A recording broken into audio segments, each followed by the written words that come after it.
Hello. Good evening. Still here. We are. You're still here.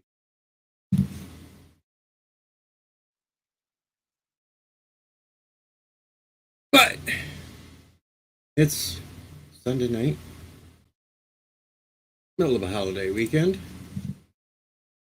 At least we got some word from Bird of Prey 5. Yeah, the best thing, Bird. All I can say is just get some rest. Take care of what you need to. That's more important than doing live streams, Bird. Get your rest. Yourself taken care of first. I'm sure a lot of other people feel the same way. They want you to rest up. They don't want you overdoing it. And we will take care of time slots when you normally did. We will do something when you're not available. Plenty of us that can do it, Bird. Take care of it. And hello again, Thomas Potts. Yeah, twice in one day. Well, at least this time it's not a zombie stream, so nobody has to watch the zombies.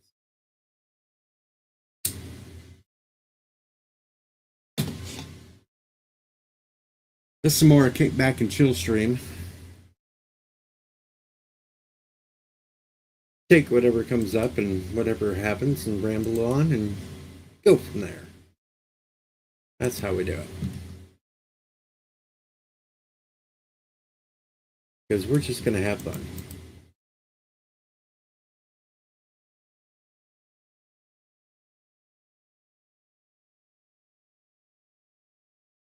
Oh, evening, last sun and Kronos. No, you're not that late. I've only been streaming for 2 minutes and 6 seconds.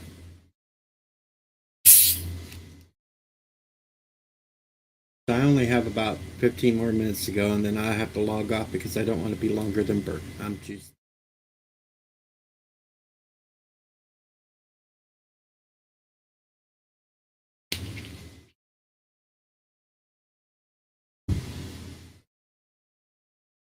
I am still. No, that was. That was that sound. I just opened this up. Contrary to what other jackasses say, I am not an alcoholic.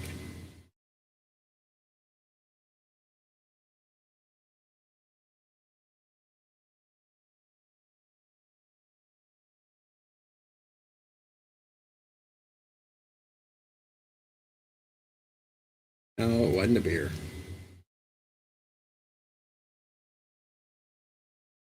Yeah, it's hillbilly piss.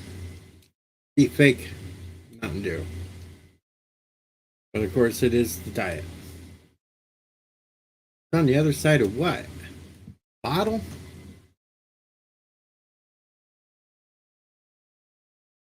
Oh, there's the bottle all the way around. Jeez.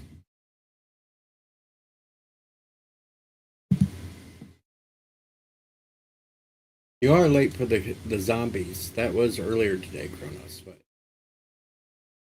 we know you don't like those.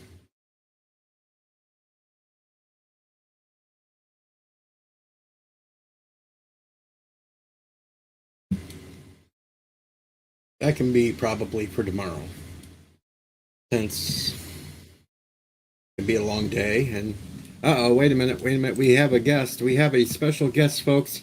We have this guest, and well, you know what? We got to do things the right way because we just can't do these half-ass shit things. Timber! Timber!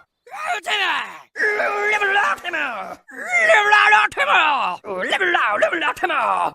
Level up, Timber! Timber! There you go. We introduced you. I introduced Phil right last night, so I had to introduce you right tonight. Timber! How's it going? It's going good. I got some of your zombie missions this morning or this afternoon, whenever the hell it was. It was actually kind of a surprise that I actually had another gamer in the chat that was asking questions and giving me hints on things that I'd completely forgot. helping each other out with the game.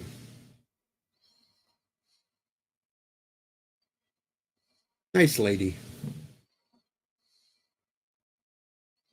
Yes, Kronos. Tima is your personal Jeebus. So you can command Kronos, Tim. Or what? What? He asked if Tima was his personal Jeebus, so you are, so you can command Kronos. I want Command Kronos. Probably you don't have to if you don't want to, but you could if you wanted to. You could give Kronos 10 commandments. Number one should be, thou shalt get a microphone. Yeah.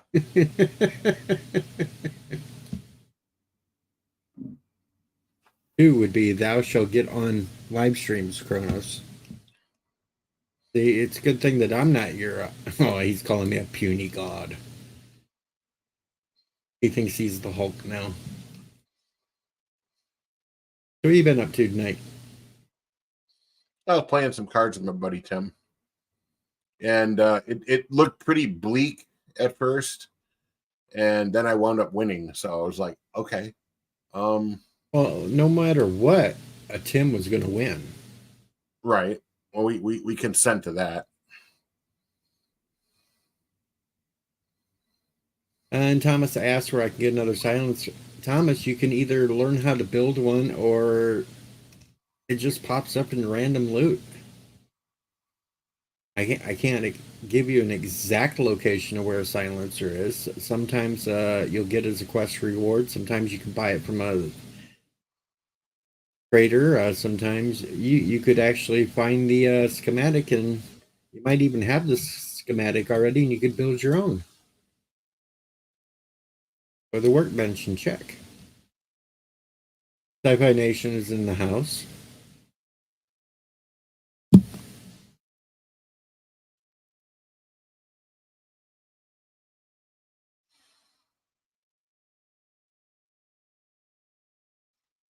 No, I sang the Buffett last night. I'm not singing Jimmy Buffett tonight.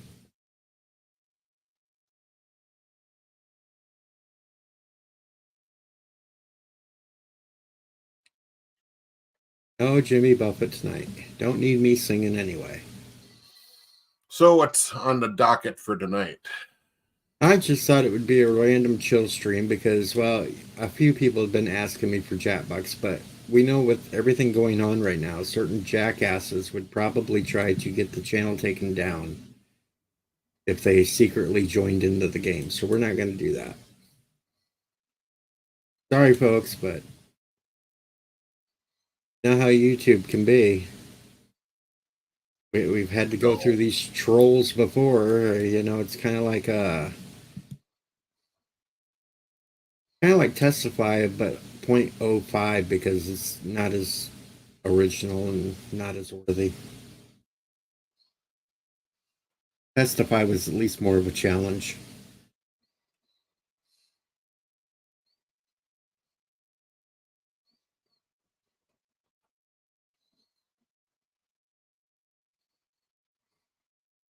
There you go. Just break in. Yeah, break into Matthews. But it's really easy. If you got good parkour, you can go behind Matthews' base. You can jump right over the wall. It gets really in there. May have to break a couple of locks off his door. Maybe a chest. But then you can go right to the front part and climb up on the one thing and get right out over the wall there too.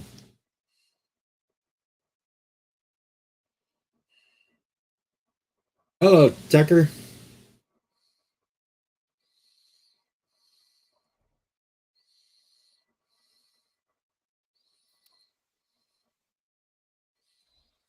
So it's quite easy to get in and out of his base. No, but I'm just not in the mood to play the games. Damn it. Not that many other people around that want to play the games. And oh boy, well, let me see. What kind of a greeting can we give this one?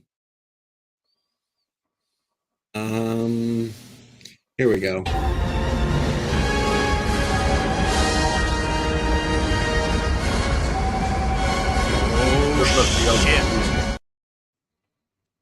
I'm gonna oh shit my foot in a second. Hey, at least I didn't do tennis balls to bring you in. Oh, that would have been perfect. No, that would have taken me out, not brought me in. That's why you didn't do it. What's going on? Tim, why didn't you tell me Deej was freaking streaming? Because I just found out myself. Why didn't you pop in the underground and tell us? Well, like, Because I just got done playing cards. You got an answer for everything, don't you? Yeah, I do. He does, because Kronos has said he is. Let me go back and highlight this. Oh shit, my anime girl's like fucking Right weird. there. Kronos said Tima is his personal Jeebus. Yeah, Lord, you're lucky I stopped to like look and refresh the screen. Hell, I figured you would have been asleep by now. Yeah, me too. Nah, I'm deep in work right now. I mean, like you weren't up until 7:30 this morning, and it took you until 8:30 to even get moving. Yeah. Well, freeing you slaves takes hard, dedicated work. If I'm gonna free the net. Really? You had to phrase it that way? I phrase things that way all the time. What are you talking about? Somebody's going to get triggered, to rephrase things. Somebody's going to get triggered, content nacho? What? Somebody will get triggered, though. That if they're tuning in and listening, they're going to get triggered. If you can't phrase things certain ways, come on, you do, then you're a bad white person. Triggered. Ah, I'm triggered. I'm sorry. When it comes to Thomas thought LDG knew where everyone was streaming. I used to. Right. Skynet is not the way to go. Shit. Oh, yeah, that.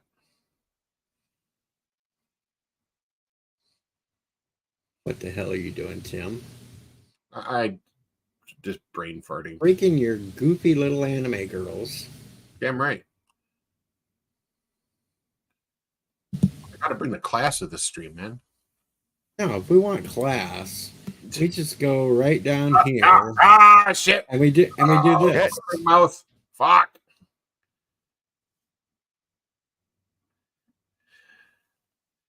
Yeah, that's the class. Give me 1 second. I'll be right back. Count to 1 second, folks. Then we put them down below. Probably had to hurry up and go bathroom. Probably been holding it for a while. Oh, I was.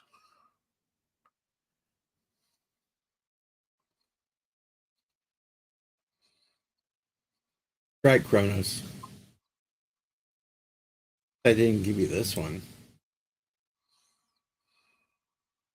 Or this one. Okay, sorry, I'm back. Or this. So long, man. Have a good rest. Fuck you! Hey! Help me! Taking maybe one step more. I'll let it off to my little friend.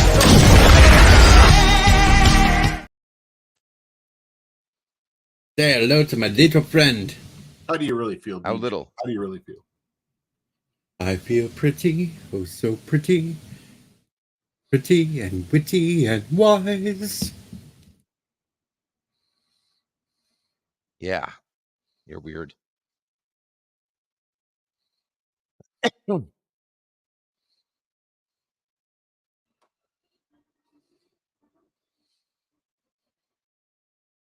Oh.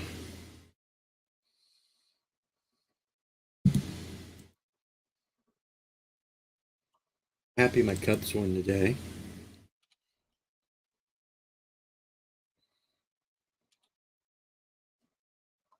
Yeah. Right. Your Cubs won? Right, my Cubs won, damn it. Hello, Night Breeze.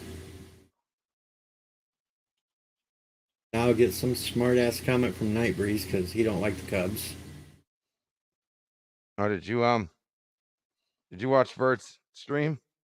I just watched the before I went live, I watched the video stream. I wasn't there live, I caught it right before I went on myself. Yeah. why I'd mentioned at the beginning of this stream that Bird just needs to take care of himself and get all the rest he can, and don't worry about tubing. And if we can, we will fill his spaces to keep everybody informed to how he's doing, and keeping everybody entertained. Coming out of your mouth, dude. Oh, his areas. Yeah, exactly. Yeah, You know, I wanted to do that on purpose, just so you'd have something to talk about. I got to give you things to be able to interject in. Or is that inject in? No, not inject.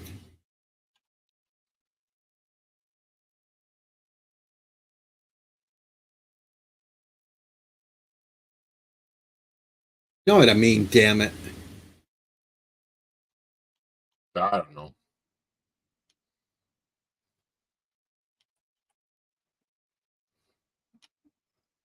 Yes, I got Kronos, an Bird does interesting need a perfect DM 10 from penthouse. somebody after your Did you earlier now? after Violent Mike's today. Oh, that's right. Never mind. Why do you do that? I got confused. Sorry. Bring shit up, then you say never mind. Well, no, I said never mind because I forgot you and Mike are not good terms right now. We're on no terms right now. I'm sure you don't care about it. See, I'm doing you a favor. Finally. About time. Know what I mean, Burn? Oh, wait a minute. I gotta find the perfect entrance for him. Here we go. You serve the master of the precious system. And we have Darren Wagner. The precious. Is that for me? I'm just throwing random things up tonight whenever somebody joins. Darren, I got a real question for you. Okay, I'll try to provide a real answer for you. It's something that Salty was talking about on his oh boy, Ahsoka stream. Okay. So he claims that our Navy doesn't perform any kind of police actions.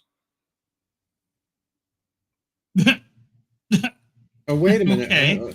Well, define a police action, first of all. What do you mean by that?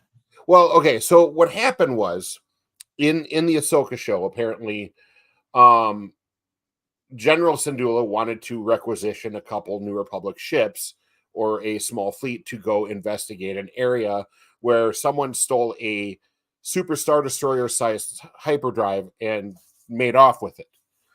Now, according to Salty Trucker, that they wouldn't send the Navy to do that.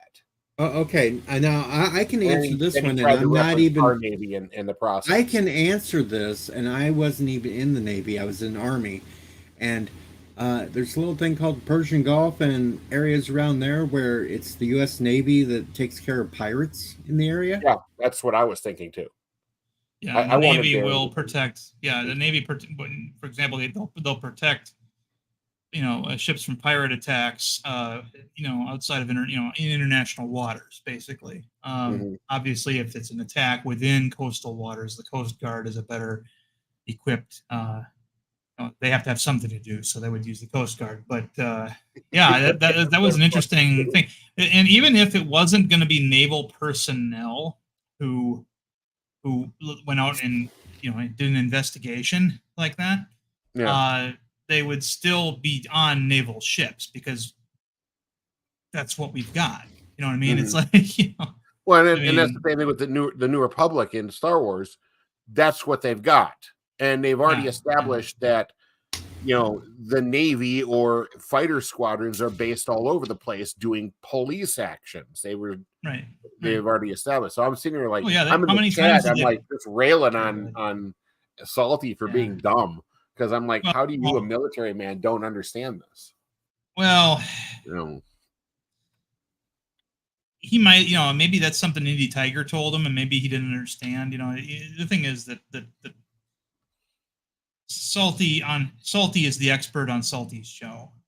Okay, that's basically how you have to look at it. Even if he's right, even when he's not right on his show. I like your video, by the way. That's a good video you had there for. A good thanks. One.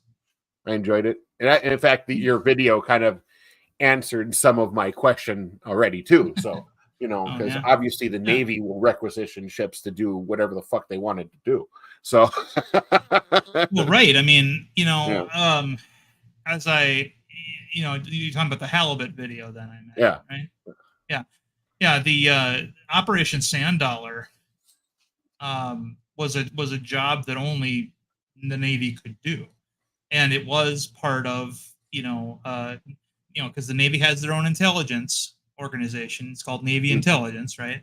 And and then what was interesting was, and I didn't get into this in the video, but after Halibut took all those pictures of the K-129, and the CIA saw how interested President Nixon was in those photographs, the CIA was like, oh, the Navy, all they got you is a bunch of pictures. We can actually get you the whole submarine, and the whole Glomar Explorer thing happened. I don't know if you know anything about that, but basically Howard Hughes built a ship that was designed to look like an oiler, and its cover story was it was designed to look for sources of oil on the ocean floor. But what it really was this massive vehicle that had a massive claw inside that was designed to lower the claw down, grab a hold of that sunken Russian submarine and bring it back up and keep it in the hold of the ship.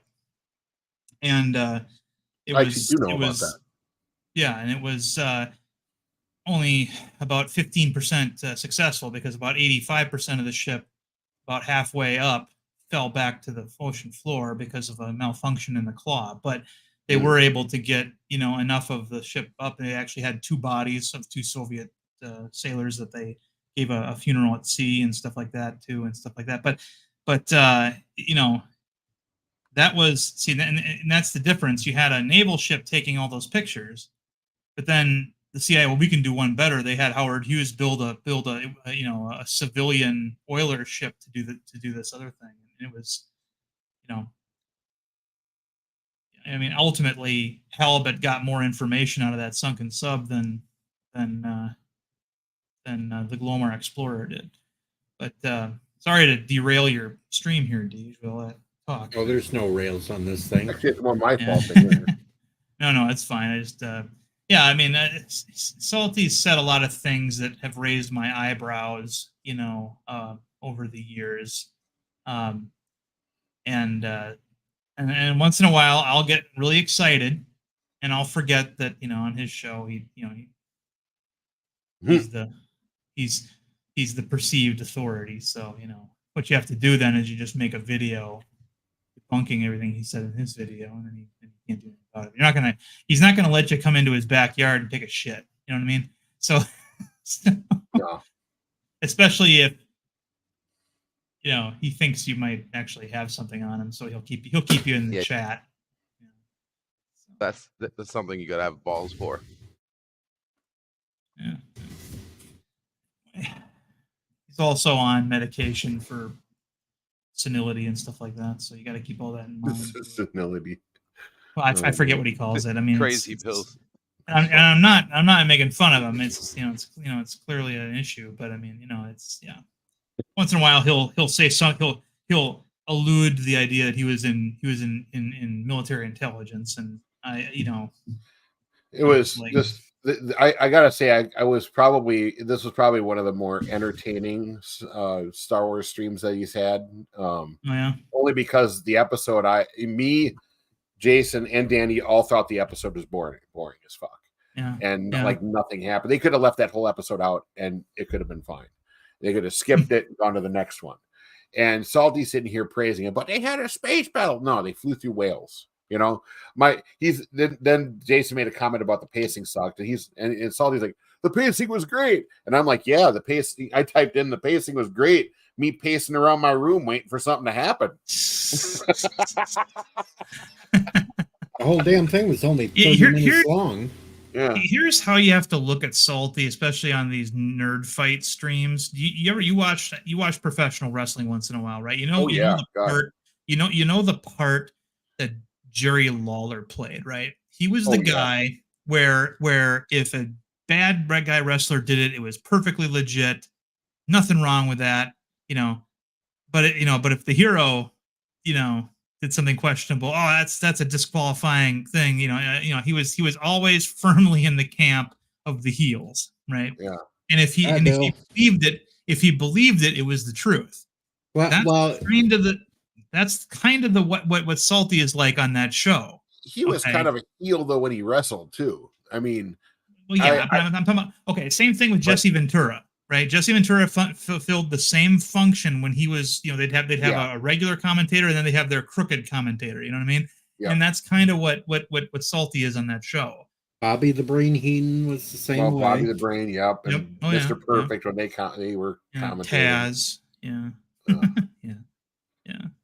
So I mean, he's the Jason is obviously the Gorilla Monsoon, the J.R. Ross of the group, and then Salty is the Jerry Lawler or the Ventura. So yeah, that's another way to look at that show. There's things where he will actually enjoy something, but he'll nitpick it and make you think that he didn't like it on his live streams. So. Kronos, we're not talking about the Tasmanian Devil. We're talking about Taz the wrestler. Calm down. Yeah, Taz, the human suplex. Very similar. Machine. I mean, I give him that. Well, they were built about the same. They're built about the same. You said about the same shit.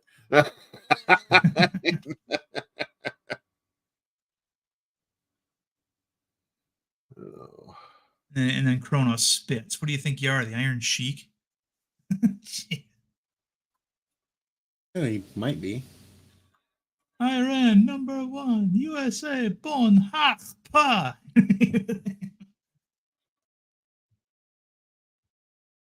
Well, at least it was still better than listening to Nikolai sing. Oh. And of course, every time he did, the audience would boo, and Ventura would be like, I wish these people would show more respect, McMahon. I want to hear this. The man has a beautiful voice, Actually, I will say on that very first wrestling album, him singing Cara Mia wasn't completely horrible. Wasn't too bad, yeah. If you were in the mood for that kind of a song, sure. Until the end of it, when he went into the Russian national anthem, and yeah.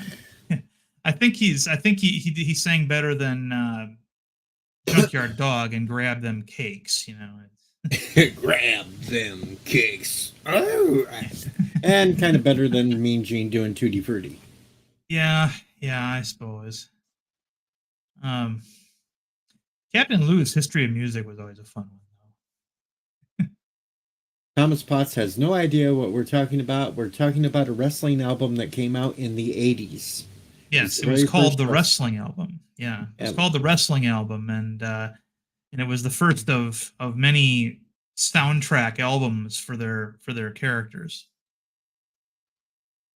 But this actually had wrestlers singing on them. Yeah.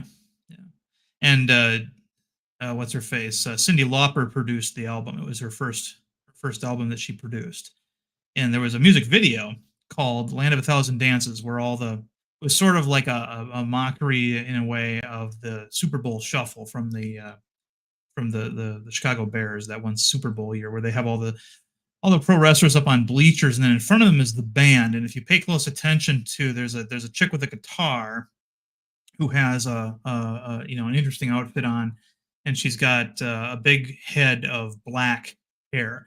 That's actually Cyndi Lauper in disguise. Her alias was Mona Flambe in the video and on the album. So if you look at the album, it says produced by Mona Flambe. And the song "Land of a Thousand Dances" goes clear back to the 60s. Right, it was a remake. Yeah, except they did modify the lyrics for the wrestlers. And Kronos, ooh, yeah, I could snap into a Slim Jim. Yeah. Andre didn't sing on it. There was a couple of people. Macho Man was hired after they recorded all the songs. So even though he's on the album cover, he's not in the album. And Hogan didn't sing, but his Real American Derringer theme was in there. And Andre wasn't in it either because, he was probably out drinking. Yeah, he was, or he was stuck in a plane bathroom with a giant turd.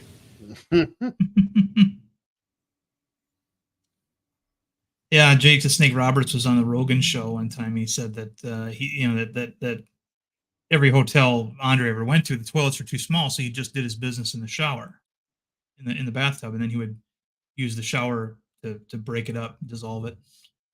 I'm sure that smelled great. And Thomas, the Bears did get in the Super Bowl one time after that too, but they ended up losing. I remember that Super Bowl shuffle thing. It was controversial because people thought it was not sportsmanlike, and it was, you know, And that would have been the Andre needed second some album. oof. yeah. Oh yeah, Stand Back, yeah. And I still say the only reason why the Bears lost that one game that season to the Dolphins was because they took pretty much all their starters out and was letting them rest. That's the only reason why they lost that one.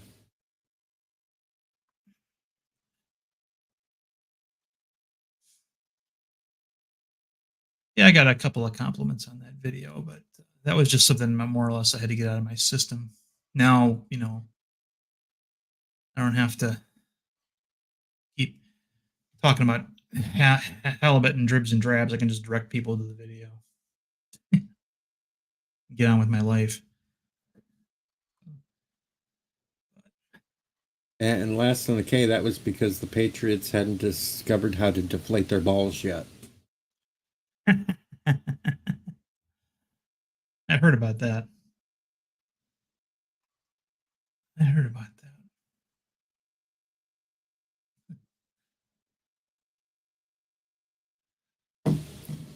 I don't even really pay attention to the sports anymore that much. No. I check to see what the score was. I don't actually sit down and watch a game anymore. Yeah.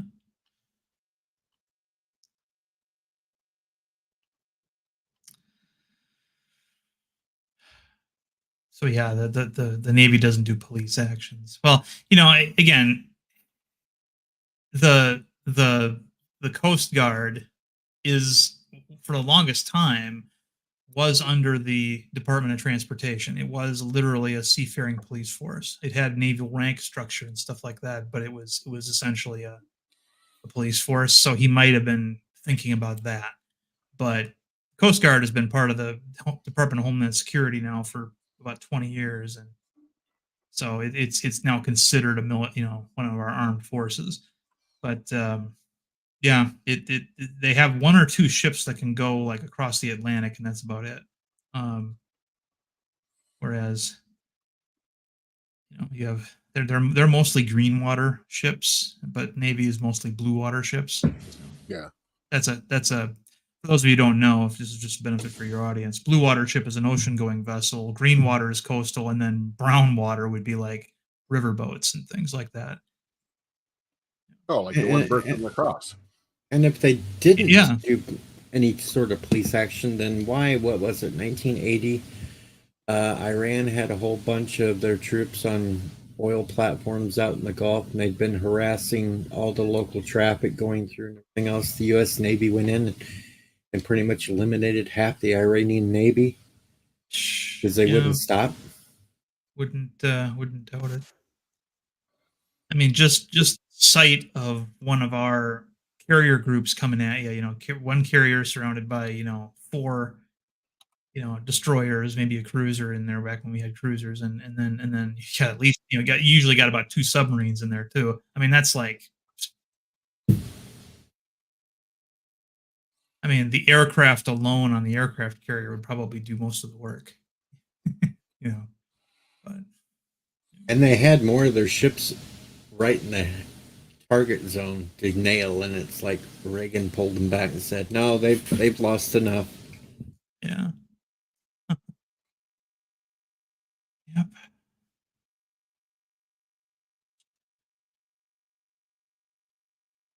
I would consider that a police action, though. Oh yeah. Oh yeah. I mean, technically, the Vietnam War was called a limited police action on the part of the United States. You know, so it's all semantics. I mean,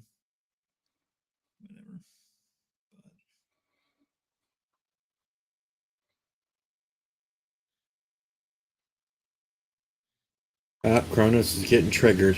I'm a nerd, not a jock. Don't care about sports. Okay, Kronos, let's talk Doctor Who. He will turn around and say, I don't know anything about that either. Damn, Thomas, you're making me feel old now. He was born the year the Bears won the Super Bowl.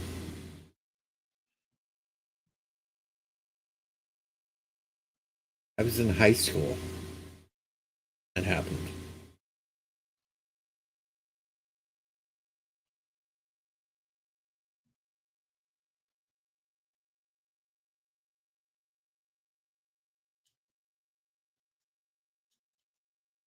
Oh. Yep, so here I am. I decided I'd just have a little stream night, give people a place to talk, chit chat. Yeah. Damn, I didn't trigger Kronos. Yeah, I even got a compliment. Sorry, go ahead. I was just going to say hashtag Kroners. Yeah. I even got a compliment from Brainy Sex. Excuse me, Specs. Brainy Specs, is that what I heard? Yeah. Jeez. I've been calling him Brainy Sex and Sex for years now, but it's not exactly a bad thing to be called. But it's no, he actually he liked that I referenced Doctor Who in my video too. So obviously he's a big Whovian. No, Kronos, this is not an echo chamber.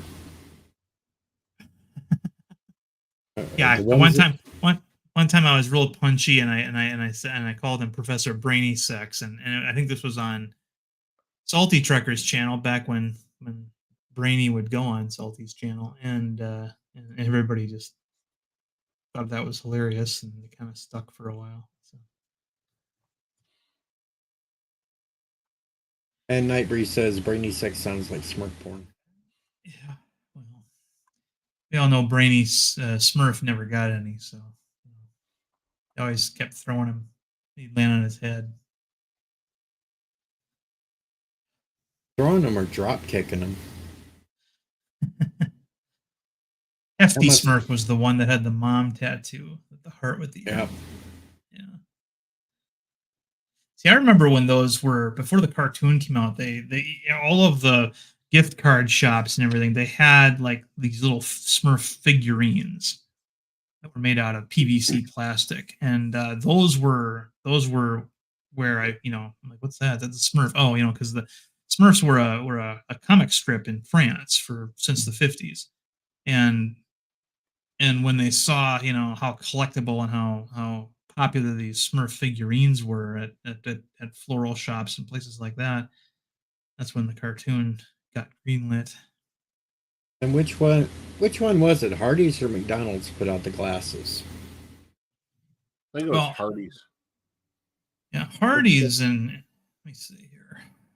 Well, in other parts of the country, it'd be Carl Jr.'s, but I don't think McDonald's really had a lot of glassware that they put out. I think it was mostly like Burger King and Hardee's were doing it. Because I remember, I think Burger King Hardee's had stuff.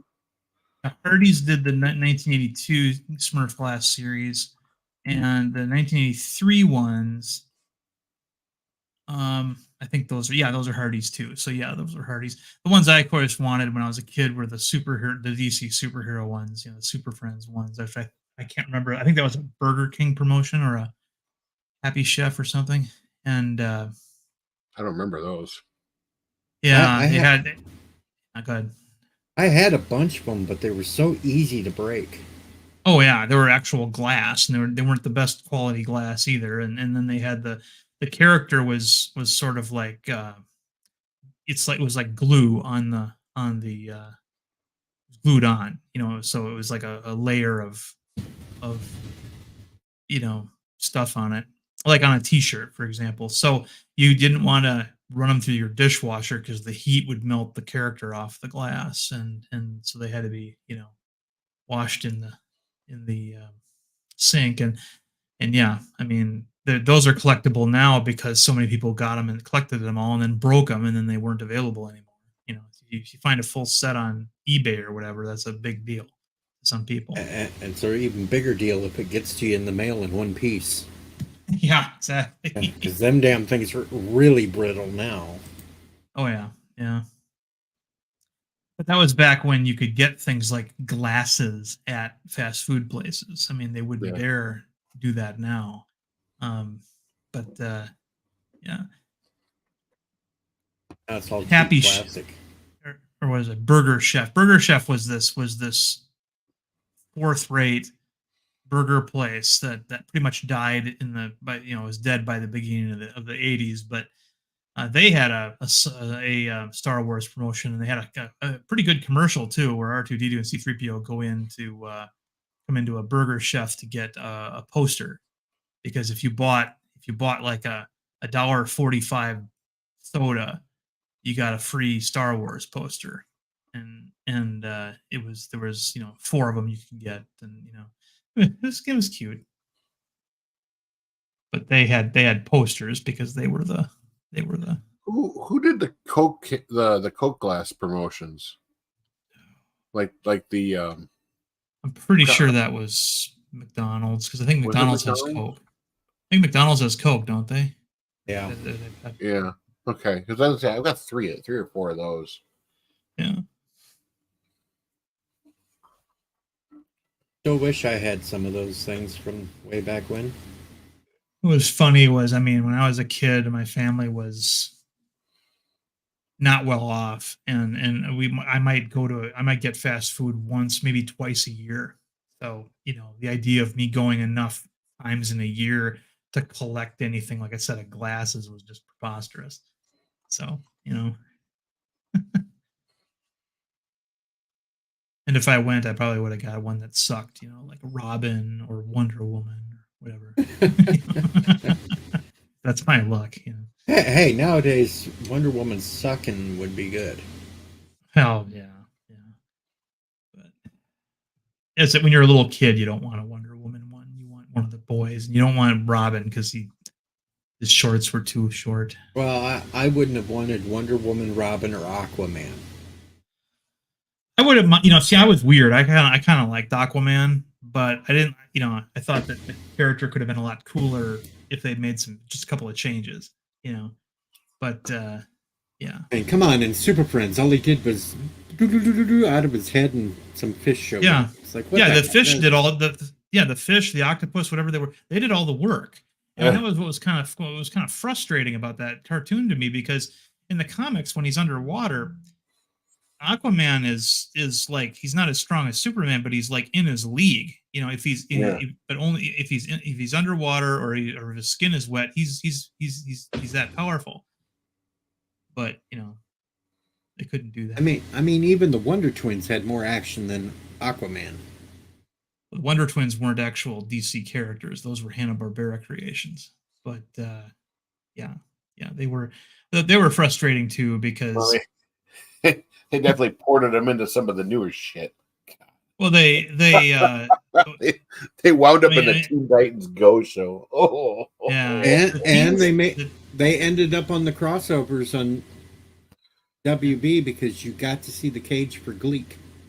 Yeah, the Wonder Twins were basically Donnie and Marie. That's who they were. They were modeled after Donnie and Marie, and they had a monkey.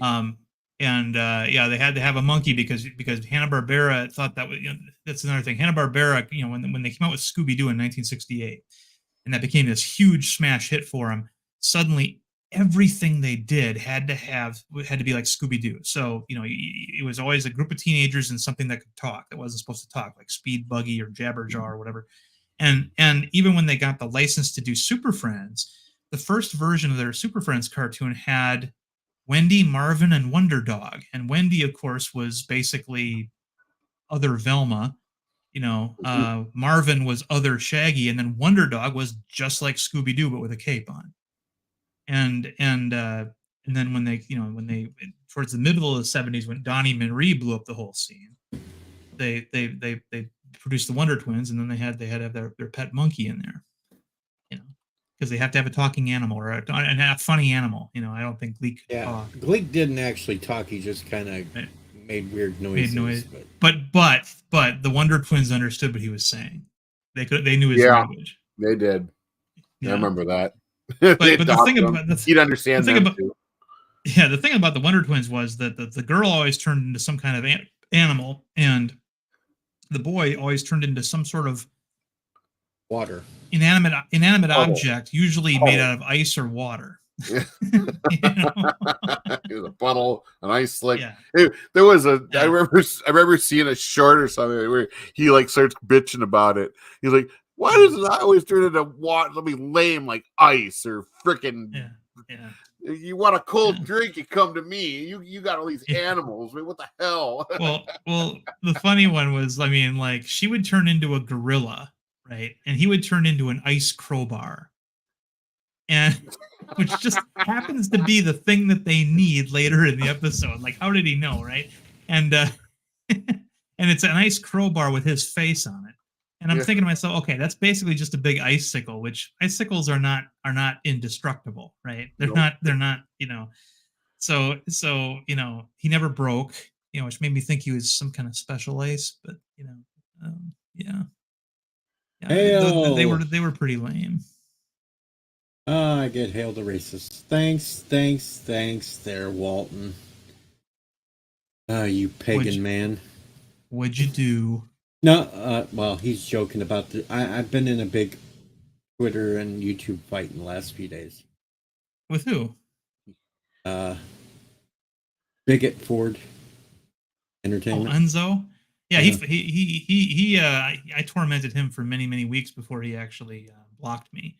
And once Elon gets rid of the blocking feature, I'll be back. Oh, I'll so be back. No, I'm just kidding. You know why Elon wants to get rid of the blocking feature? So you have to pay for it when you subscribe? Oh, no. Why he wants to get rid of it is because right now everybody just keeps blocking all the stupid ads.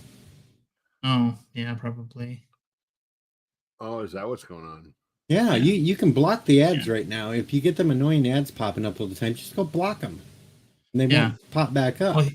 Well, he says you're going to be able to keep the mute feature, which I guess makes you not get so many of from that channel for a couple of weeks or something. I don't remember how it works, but yeah. Yeah, but they do come back. Unlike the block, it's like that's why he wants to get rid of it. It's just the money thing to stop you from blocking ads. You know what? Him making Twitter, now X, profitable is a big deal. More power to him. Twitter X. It sounds like a porn site now. Yeah, I know. Well, you can still see some of that on there too. I know. X-Files, yeah. But obvious, no. It's kind of funny because somebody was talking about how they should make a Blue Falcon movie, and I'm like, well, yeah, I get you, but the term Blue Falcon has taken on a new meaning since that cartoon was canceled back in the 80s. Didn't that happen once already? A live action one. I don't know. They didn't remember something like Blue Falcon. Is that what it's called? Blue Falcon and Dynamite. Yeah, basically another Scooby Doo. Yeah, another. Yeah, exactly. Batman, but with a Scooby Doo instead of for a sidekick instead of Robin. That's what he was. And of course, in the Army, in particular, a Blue Falcon is another word for buddy fucker, meaning. Well, there is a Blue Falcon movie, but it's not. I don't think it's that. It looks really fucking different. Yeah, but it's so. For example, you remember that one kid in class when you're in school who, just as the bell was about to ring, he or she would raise their hand and say, Mrs. So-and-so, you forgot to assign our homework. And had they just not done that, the bell could have rang, we could have left, and could have got out of doing homework that night. That is a Blue Falcon, a buddy Falcon. And yes, Kronos, it lasts 5 seconds, squeals, and falls over. Not highlighting your comment though, Kronos.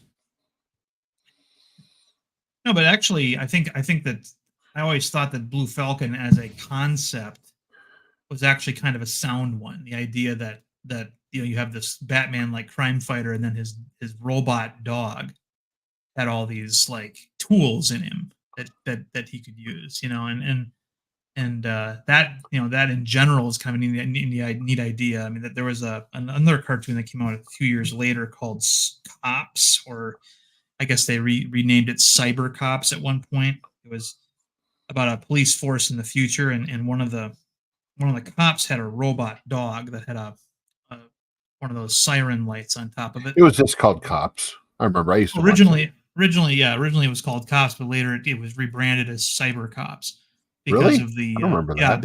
because of the reality based show called Cops on Fox. Oh, that makes sense. Yeah. Bad boys. I just remember. Yeah.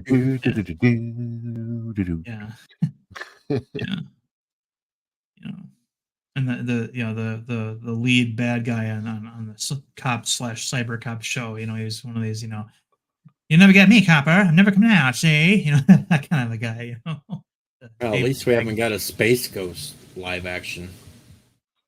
The Space Ghost Coast to Coast is bad enough. Space Ghost was fun. I mean, my favorite Hanna-Barbera one. Yeah, the original one where he's like a superhero in space with his own spaceship, and of course he had to have a couple of twins with their monkey, but the one I really liked was Herculoids. Yeah, exactly. No, I would Rocket. stick to Thundar the Barbarian.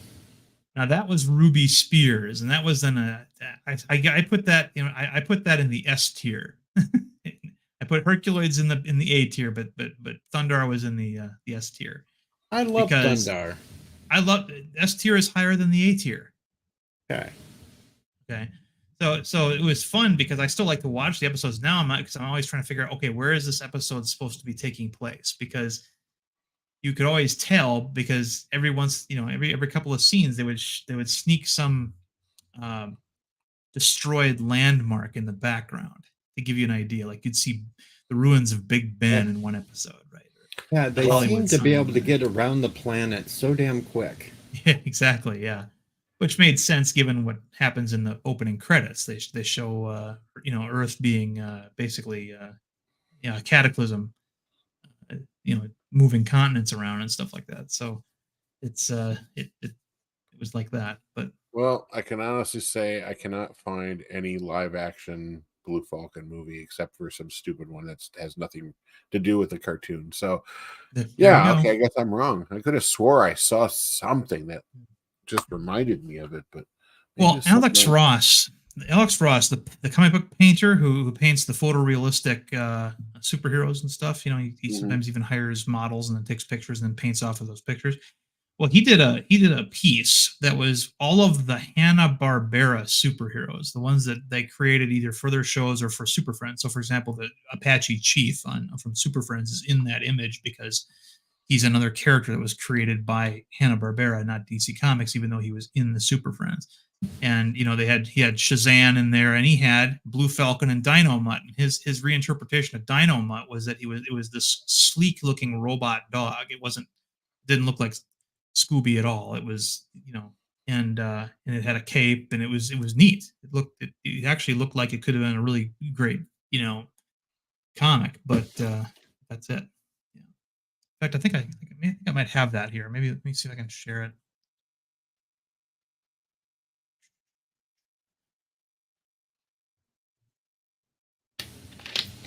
May not have it on this hard drive though. And of course, the last one says C Lab 2020, not C Lab 2021 with the Eric Estrada. Yep. Okay, I got it. Here it is. Estrada. Chips. There you go. Make that as big as you can.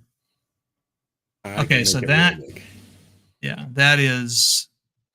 You'll see Blue Falcon and Dynomutt over on the left-hand side, right? Yep. And if you notice, Dynomutt he doesn't even really have a mouth. He's like a robot, a literal robot dog instead of that. So I thought that was neat. So if those two characters could have made could be in a comic, that would actually be kind of And of course, interesting. you see the Wonder Twins there with Gleek. Yep. And then up in the upper left-hand corner, you see Jan or Jace and whatever her name was, and their stupid monkey. And then you got Space Ghost there, and he's hard to see because his outfit is white, and so is the background. But Then you got down here on the bottom right corner, you got the other ones with the dog. Yep. Wendy Marvin and Wonder Dog. You got Samson and Goliath, the guy there with holding his bracelets up, and then he's got the Apache lion Chief. Yeah, you got Apache Chief in the background, Black Vulcan. Black Vulcan. Not Black Bolt. Not Black Bolton. Not Black Lightning. They used Black Vulcan because they couldn't get the rights to Black Lightning, so they just created their own version. Mighty Mightor there with the club. He's right by Apache Chief's arm. And then you got Egu the Rock Ape and one of the either Gleep or Glop or whatever their names were, the Formless Fearless Wonders, Tundro. And a couple of really obscure characters. Obviously, Birdman's not obscure, but he's there. And that one of those genie characters. Yeah, exactly. And then the giant genie in the back, Shazam, is in there. But this was a really great piece, and I because a lot of these characters are rather obscure, but I thought it was pretty fun.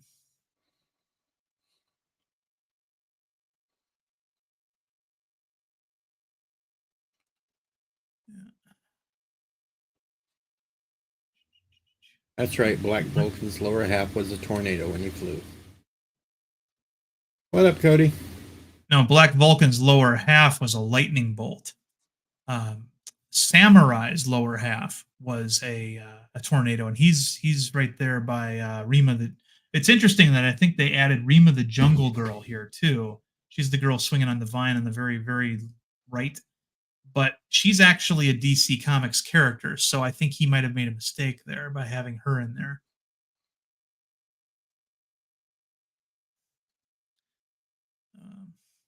Heck is the one with the piano key tits? What's that? The one with the piano key tits. Oh, I don't know who those two are. Those again, there's a couple of that I don't know here, and that's one of them. Her and that guy that she's like walking next to. I don't recognize those. Who are we talking about? Where? On Okay, the right in front side of Blue lower. Falcon. Yeah. Right side lower or left? Oh shit! Who is that? Left side lower is where you're thinking, right? Yeah. Right in front of Blue Falcon. She's got like three. So she got like, three dashes on her chest. Rectangles, yeah, and then there's a guy right next to her too, to our right, wearing the black and orange outfit that I don't recognize either.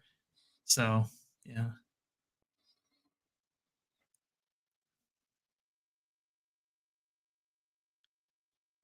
Well, Kronos, apparently we don't know everything because there's not every character we recognize. I recognize her, but I don't remember who the hell she is. Yeah. I have no idea who she is. I don't even recognize her. Somewhere online, somebody has taken this picture and they've identified every character. So, I mean, if you wanted to find out, you probably could. But yeah. Anyway, I'm going to take this down now. Okay. But if you want a copy of that, I can send it to you too. Or you can actually just find it online. It's probably on somewhere in a big format.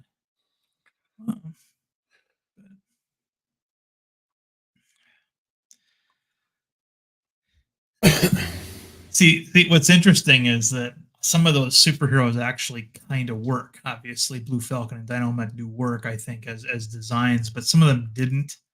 because when you had non-comic book professionals trying to draw or create superheroes, you always get these really bland-looking characters. It's kind of like in a movie, for example, where the kid's supposed to be into comic books, but they don't want to pay a license to use actual comic book characters. They'll just hire, a production designer to create some comics. Like they did this in Hancock, the movie Hancock. The comic books that they show Hancock, he's like, queer, Norwegian queer, that kind of thing. Hey, watch what you say. I have people trying to take me down now. Oh, I'm sorry, but I was quoting a movie, so I mean, I know, but I know. I'm just that's for your audience, not you. Yeah, I know. Dumbasses will take things out of context because they're racist. Yeah. Point is, though, that none of those superheroes looked authentic. They didn't look like actual marketable characters because, that's, and then that's a lot of times what you see in a lot of the really small indie comics. Christian comics are that way too, because they're so afraid to make their superheroes look cool. And they won't like put a symbol on their chest or anything like that. They'll just have like generic, guy with long blonde hair have a blue outfit and a yellow cape, and there won't be anything like no iconography anywhere on his body or anything like that. That'll happen, and but Hanna-Barbera did a pretty good job in some of those. And I'm still partial to the Hanna-Barbera Godzilla. For the while, that was actually the first version of Godzilla I ever got to know, and it wasn't until later, of course, to see that some of the movies and the Toho movies, and that was like the authentic Godzilla, and he was very different than the one that Hanna-Barbera had. The funny thing is, the Hanna-Barbera one was much larger than any of the Toho ones had been. You think so? There is a Godzilla reference video that I just watched the other day that goes through the height of all the Godzillas clear up till now, and the Hanna-Barbera was the largest at that time. Well, I think that his because it's animation, his height was variable depending on what they needed. But I mean, I remember an episode where they shrunk Godzilla down to like microscopic size. So I mean, he wasn't obviously that big there. But no, the interesting thing about the Hanna-Barbera Godzilla was he breathed actual fire like a dragon. It was orange and yellow and red fire. Flames would come out of his mouth, not atomic energy, not this maw beam of like white light that would come out, right? And for the longest time, kids in my generation, they thought that Godzilla breathed fire because that's what he did in the cartoon, and not so. It's actually not. It's weird. It's like an energy beam. It's almost like a lightsaber extending out of his mouth and then retracting. Oh, that's Shin Godzilla. Shin Godzilla, he had more than one. I mean, he could shoot shit out of his tail too, and his back. Yeah, he had an omnidirectional like thing out of his back. I didn't care for that design. I mean, I know that was made by Toho, so it has a little bit more gravitas than as an American studio redesigned Godzilla. But no, I didn't care for that idea at all. This new one coming out, Godzilla Zero, I think it's called. Let's see if I can find. I've seen it, but I thought it was supposed to be more related to the Shin Godzilla 2. It's no, it's not. It's they totally. It's another redesign. It's actually made by a director who did a Godzilla sequence in another movie in Japan that people really liked, and he's basically using the same design that he used for this other movie. And let me see if I can find that. That's got that danger. One Okay, it's called Godzilla -1. It's coming out in Japan like in a couple of weeks, and no idea how long it's going to take to get to the United States on any sort of streaming or video. But yeah, Godzilla +1 is where -1. Sorry, -1, and I guess it's a period piece. I think. Then supposedly next year we'll have the next Kong and Godzilla movie. Yeah, that's been delayed. You got Orangakong in there, so that's nifty. Okay, let's And see. then you got another one that sort of reminds everybody of Space Godzilla in it. Well, I mean, since they have an evil orangutan version of Kong, I imagine they'd have to have an evil Godzilla in there too. There's one Godzilla movie I haven't seen yet, and apparently there was an Ice Godzilla movie. Okay, let's see if I can. Yeah, here it is. Godzilla -1 trailer. And I'll put the link in private. Well, I actually chat. I'll put it in private chat, and then if you want to put it in regular chat, you can. Well, I've seen the trailer for it. They don't show much of Godzilla in it at all. No, they don't. But the one thing that they do really hit home is it's not the Shin Godzilla. I mean, Shin Godzilla was basically made to be. It was almost like either like a goth or emo Godzilla that was meant to be only one movie. You know? And the weird thing at the end where they zoom in on his back spines and you see what looks like people sticking out of his back. That was all, it was all some sort of message. Yeah, because I think that comparison, I think they tried to include this Godzilla to it, even though I don't know how, because they wouldn't have a clear picture of it yet, unless there's others released online somewhere. Yeah, the one thing I will say though about the Godzilla -1 version is that his mouth does open extendedly, much wider, like the Shin Godzilla version did, where it's almost like a snake where it unhinges its mouth and then opens its mouth really wide when it roars. But yeah, I don't know. I still miss Godzilla victory dances. I'm not ignoring the chat, Kronos. Can you imagine having to wear that suit and do that like hop up and click your heels thing? Yeah, but they had them on wires. Like, jeez. What's that? They had them on wires. Did they? Yeah. Oh, now what now? He just jumped up and clicked his heels. When Godzilla did hit in the old one, his goofy dance where he'd click his heels and stuff. Yeah, they had him on wires. Yeah, to help him jump. Yeah, I suppose. Yeah, that was the same movie where he did that extended flying drop kick, right? Yeah, he rode on his tail all the way across the screen, just flying, and then he hits. I remember the tail slide. That was fucking hilarious. Or he'd curl up into a ball and shoot flames out of his mouth and propel himself through the air. Yes, that was the Showa era Godzilla.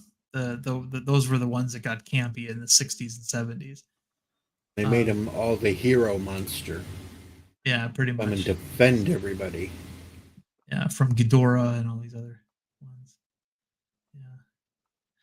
My favorite overall series of Godzilla was the Heisei series. That's the one that started with Godzilla in 1984, or 1985 as it was called in the United States, and goes all the way up to Godzilla versus Destoroyah in 1998. Yeah, those were pretty damn good. But I do like Godzilla Final Wars. Oh, Godzilla Final Wars is just a great send-off, because they after the Heisei series ended, they immediately started the Millennium series, but the Millennium series was not very satisfying because each movie in the with the exception of one in that series was a direct sequel to the original 1954 Godzilla. So the next movie always overwrote the continuity of the last one you saw, and so it didn't have a lot of it didn't have as much of a fan base, but Final Wars, Toho knew they weren't going to make a Godzilla movie for at least a decade, so they had this great big send off where he encounters like almost every monster he ever fought in a movie, including the American Godzilla. that didn't last long. Smacked him out quick. No, well, and then he just burned him. He fought him in that Sydney, Australia, that opera house there, and when the American Godzilla died, they threw in like an elephant trumpet.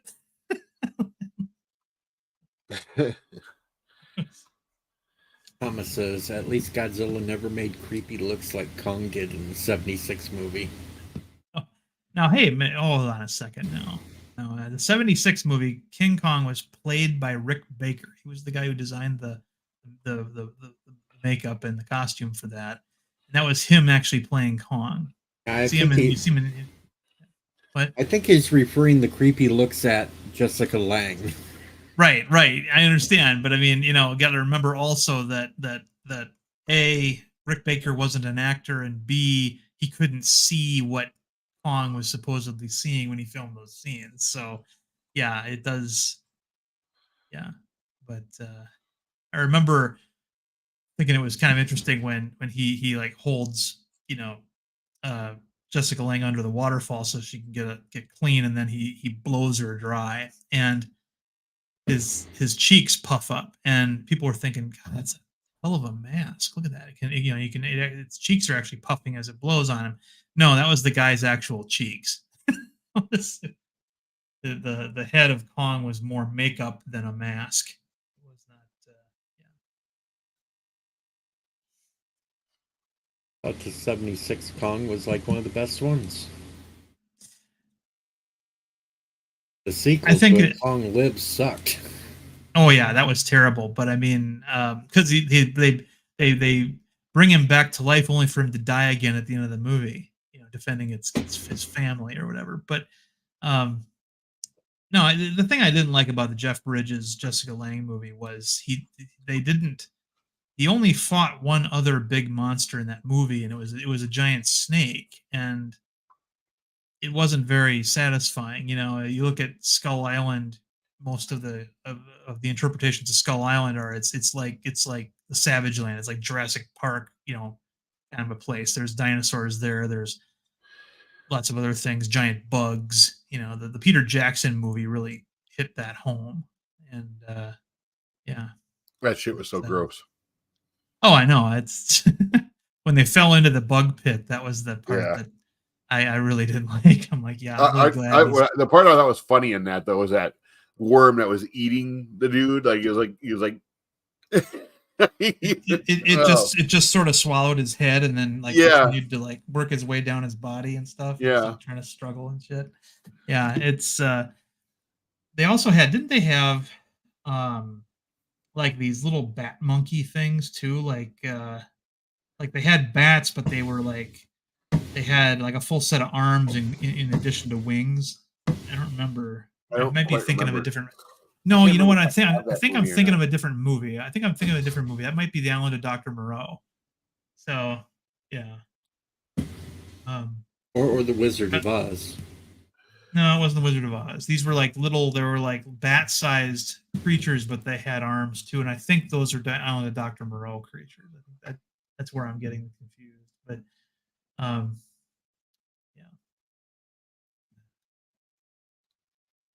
Chronos said the slugs were evil. That's where rabid slug ouchies come from. Yeah. The centipedes and all that shit. Yeah. The dinosaurs were neat too. They kind of like they had their own T-Rex design that was pretty neat. The Legendary Pictures one I liked too. Kong Skull Island with Samuel L. Jackson and Loki and Captain Marvel and John Goodman. I like that one because that was set during the Vietnam era, and there was a lot of animals on that island too that were like really big. Right, you could just go after the slugs with some salt. Get a lot of salt, yeah. Well, there were millipedes and everything in that pit. Oh, though. God, It wasn't just like fluke, giant fluke worms or anything. It was like every creepy crawly known to man overgrown. It made the Temple of Doom bug room look pretty tame. It actually, I think it also for me it was even more gross than the giant spiders in the Lord of the Rings movies. Yeah. Like the spider that stings stabs Frodo or whatever, and Shelob, and then you got the Shelob. And you got the spiders in the Hobbit movies. Like, oh god, right. Yeah, those are creepy. But I think the thing in Peter Jackson's King Kong was worse, though. I think even though that was it was like, oh, because you had all different varieties of things in there. Now they just need another Marvel Godzilla crossover. It's it's funny too, because for a long time, about 10 years or so, Marvel had the license to do Godzilla comics. And what Marvel used to do back then is, with all of their licensed properties, is they would integrate them into the Marvel universe. So, so for example, there's a character, it's a giant robot called Red Ronin that's in Marvel Comics, right? And if you look up the biography of this giant robot, it has like the coolest line ever. It's like, Red Ronin was designed by Tony Stark to fight Godzilla. It's like, I want that movie. It's like,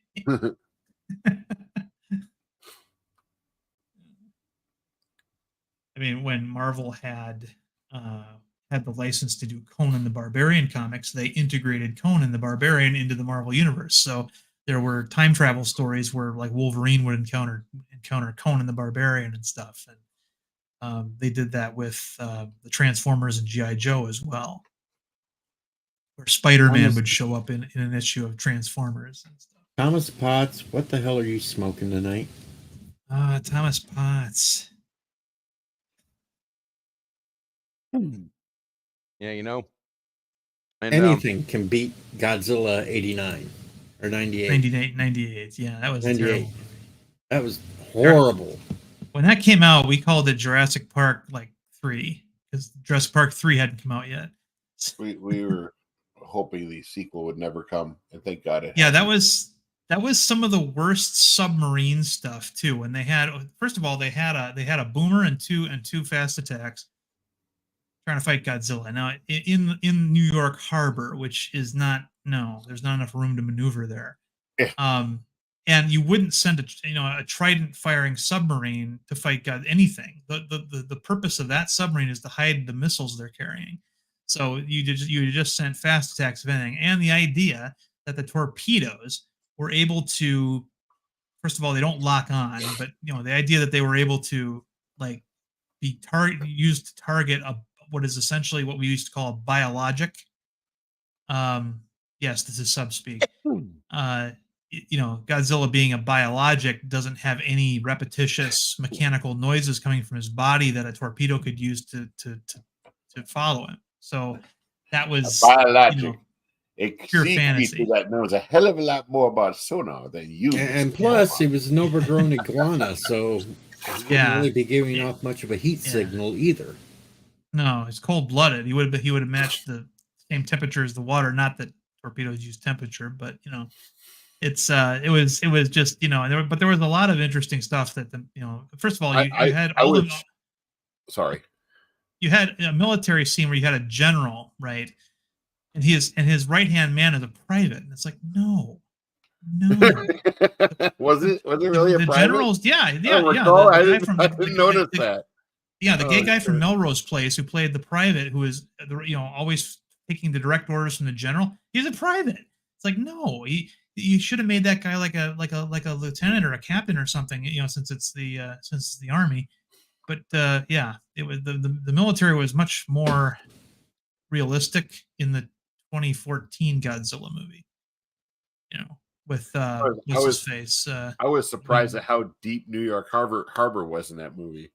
You see the wall of it's like just a giant drop off. Like they just carved the Marineris Trench in there or something. It's like, how the hell? New York City is the perfect location for a city because New York Harbor is naturally very deep, but it's not that deep. I mean, you couldn't have both Godzilla and 3 submarines, one of which being in Ohio, maneuvering in that thing. No, you couldn't do that. So yeah, they treated them like underwater spaceships, basically. Yeah, the only thing I could see about that movie that was halfway realistic was the helicopter chase scenes. And even they got a little out of hand. Yeah, they did, maneuvering so quickly between those buildings like that. It was, yeah. I saw more believability in the first Hulk movie when he was fighting the helicopters, you know, Or the tank, the Ang Lee Hulk movie, where he bending the pulls barrel the back. yeah, he pulls the turret off of the tank and shakes it, and men fall out. No, that's not where they Yeah. sit. No. And seriously, folks, as big as that Godzilla was, which wasn't that big, how the hell did it lay so many freaking eggs? Yeah. Well, when you got And how did it disappear?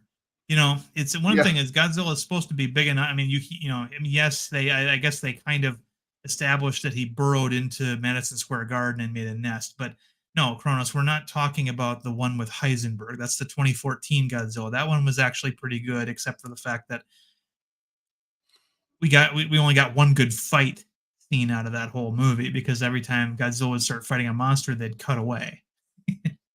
Yeah, there was too much talking in that movie and not enough battles. They made up for it in subsequent movies, but that was the one criticism. And I think, but the thing is, I think that a lot of people didn't understand that that's actually what that 2014 movie is actually a very authentic Toho style Godzilla film, because usually they had a couple of little skirmishes in the movie, and then the movie would end with a great big climactic fight where you got to see the whole thing.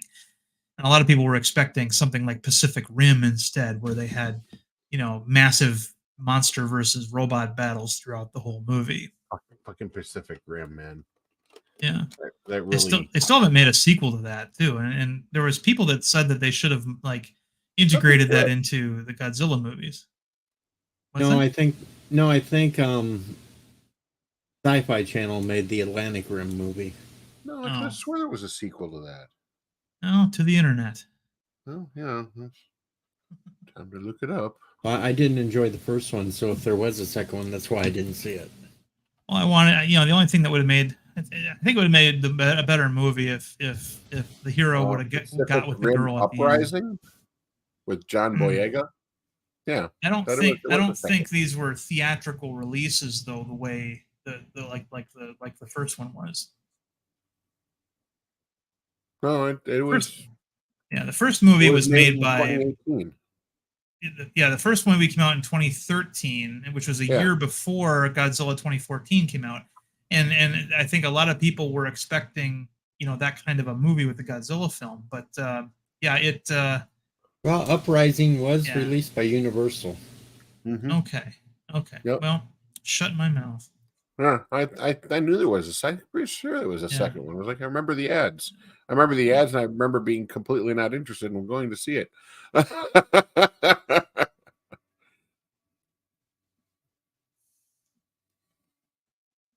never rewatched the first one, let alone seen the second one. It just bored.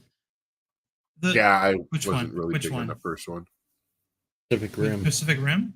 See, I thought it was good, but I also thought it was like either the smartest dumb movie I've ever seen or the dumbest smart movie I've ever seen, because there were some parts that were really great and then others that were just so dumb, within the same movie. The Russian robot was called Chernyo Alpha, and his head looked like a friggin' nuclear cooling tower. I'm like, could you be any more on the nose? It's like, yes, we get it. That's a Russian one. They're not going to name Chernobyl into a robot. Okay. Yeah, they're not going to have their national robot symbol be anything having to do with Chernobyl. That was, but and then you had the Japanese one where it was piloted by 3 guys, and their robot had like a third arm or something. It was okay. It looks like an anime character. We get it. I think it was the Asylum that made the Atlantic Rim movie. Yeah. That was basically just big robots too. Yeah. What's next? They should have instead of Pacific Rim, they should have had like Mountain Rim and Central Rim and Eastern Rim for the time zones. That didn't work. That one didn't land, Deej. That one didn't land. Yeah, it crashed. Low-hanging fruit. Yeah, I thought so. But no, I liked Better out I of like you. the 2014 Godzilla movie was weird because Bryan Cranston was, riding high off of Breaking Bad at the time, and people were wondering what he was going to do next, right? Because he just wowed so many people with that series. He makes this, and his character dies like a third of the way in it, and it turns into his son's movie. The character, anyway, and then the next thing we heard was that Cranston was potentially up for playing Lex Luthor in Zack Snyder's Superman film, but Snyder decided to reinterpret Luthor as a tech billionaire. I didn't know until about, well, it was about 10 years ago I found out that Bryan Cranston did some voice acting work back in the 90s. Including, he was a character in one of my favorite anime shows. I was just kind of surprised at that. He was in an episode. Yeah, he was in an episode of the 1990 Flash series. He played a bad guy in one episode, and he is totally like hamming it up, chewing up the scenery, as they say, in it. He plays this billionaire who has a what do they call that? He's a hypochondriac. He doesn't like germs. Yeah, one of those guys, and he's just back then every villain in a comic book movie had to act like the Joker for some reason. Yeah, and he was acting like the Joker, and but I think that Cranston, gosh, he in Breaking Bad, he went from playing this believable dorky high school teacher to being this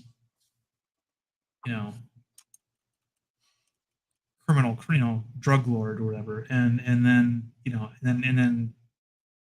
becomes a fugitive. I just thought that was such a great range for him that, like, this guy can do anything. And plus, we already know he looks pretty good bald. So he can play Luthor. I still think it would have been a better film if they would have had him playing Luthor, because I don't think Eisenberg, or whatever his name was, I thought Eisenberg was playing the Joker for a bit there. Yeah, he was. Again, he was doing what a lot of villains had been doing in years past. After the Jack Nicholson Batman movie came out, every villain was like, I mean, if you look at the Tim Burton and Joel Schumacher Batman films, right? Every single villain introduced, with the exception of Penguin, and even that's a stretch, was basically doing Jack Nicholson's Joker. I mean, Harvey Dent, Two-Face, in played by Tommy Lee Jones, he was basically doing the Joker. So was the Riddler, Jim Carrey. I mean, if you want to know what these characters are kind of supposed to be like, the Bruce Timm Paul Dini animated series nailed it. With the Riddler being Jim Carrey was being Jim Carrey as the Riddler. That too. That was another thing too. Yeah. Yeah. No. Yeah. But I mean, yeah. And if you look at, for example, I think Tony Randall was the voice of the Riddler on the Batman the Animated Series, and he was basically just an intellectual. He wore a green suit with a derby, and he never got physical, and he was all about creating puzzles that that nobody could solve and stuff, and that was neat. And Lex Luthor in those cartoons was every bit the hunky He-Man that Superman was. Just that, and the way they kind of portray it, and I kind of like this interpretation, was that Lex Luthor was the Superman of Metropolis before Superman showed up, and suddenly nobody's looking at him anymore, and he is just as powerful as Superman, but in a completely different way. He's got all this financial power. He's got all this, personality, kind intelligence. And intelligence, yeah, eventually. Yeah, he was super intelligent. Yeah. And Clancy Brown, as the voice of Luther in that cartoon series, just exemplified that. He was almost always calm and rational, and it was. I mean, his scene to when he introduces himself to Superman, he says, he goes, you see, he goes, I run Metropolis. He goes, 2/3 of its population work for me, whether they know it or not. Meaning, he owns a lot more than he says he owns in that city, which was a great, little line. And he's like, my technology built it, my will keeps it going, and 2/3 of the people here work for me, whether they know it or not. He says to him, and Superman's just not impressed, but it was still, you got these two massive personalities colliding with each other. It's really great. And we didn't get any of that with the Eisenberg No. Lex Luthor. He was basically playing an amped up version of Mark Zuckerberg. Yeah. Even played by the same actor who played him in the movie.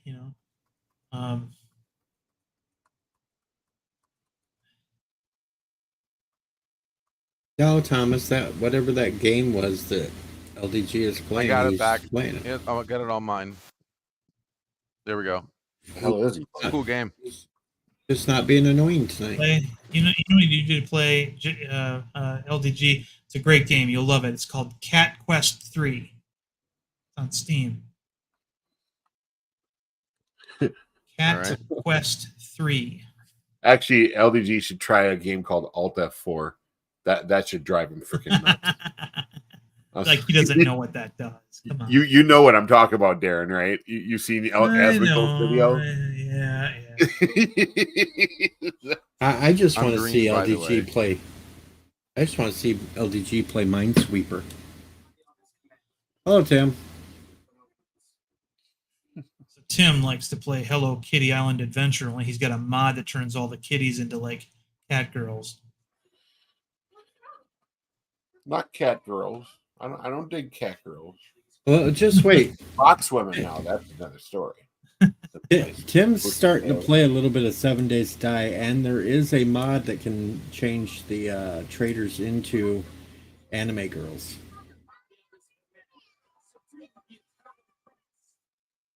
Probably shouldn't have told that, because next time I see him playing it, he'll have that mod installed. There you go. It's 90 degrees out. Booty babes. It's almost 10 o'clock at night. Oh, fucking let me fight. I had to pick a team for a reason. Oh, he said Hello Kitty, not Moira Kitty. Come on, last son. Yeah, I offended her enough once. I don't never want to do that again. Leave her out of this.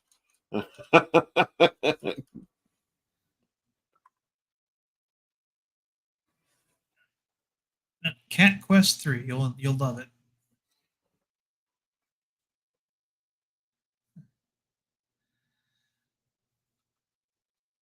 One TV show back when they were making TV, movies out of old TV shows.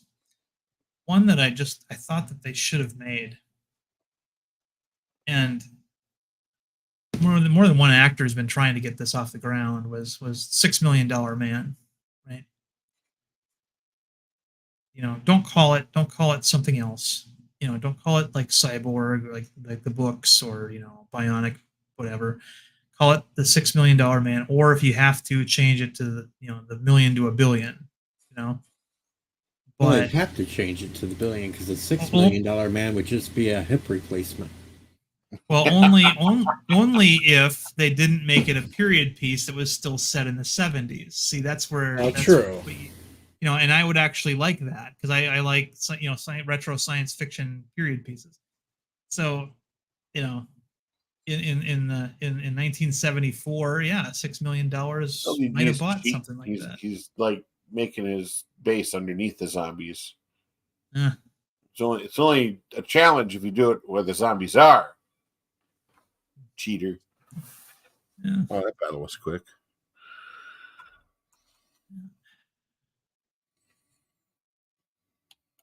I don't know if I'd Damn. want to see a remake of the $6 Million Man, though. Not nowadays, I wouldn't. Well, not right now. You're right. Obviously, we have to wait for a non-woke swing and entertainment first. But I mean,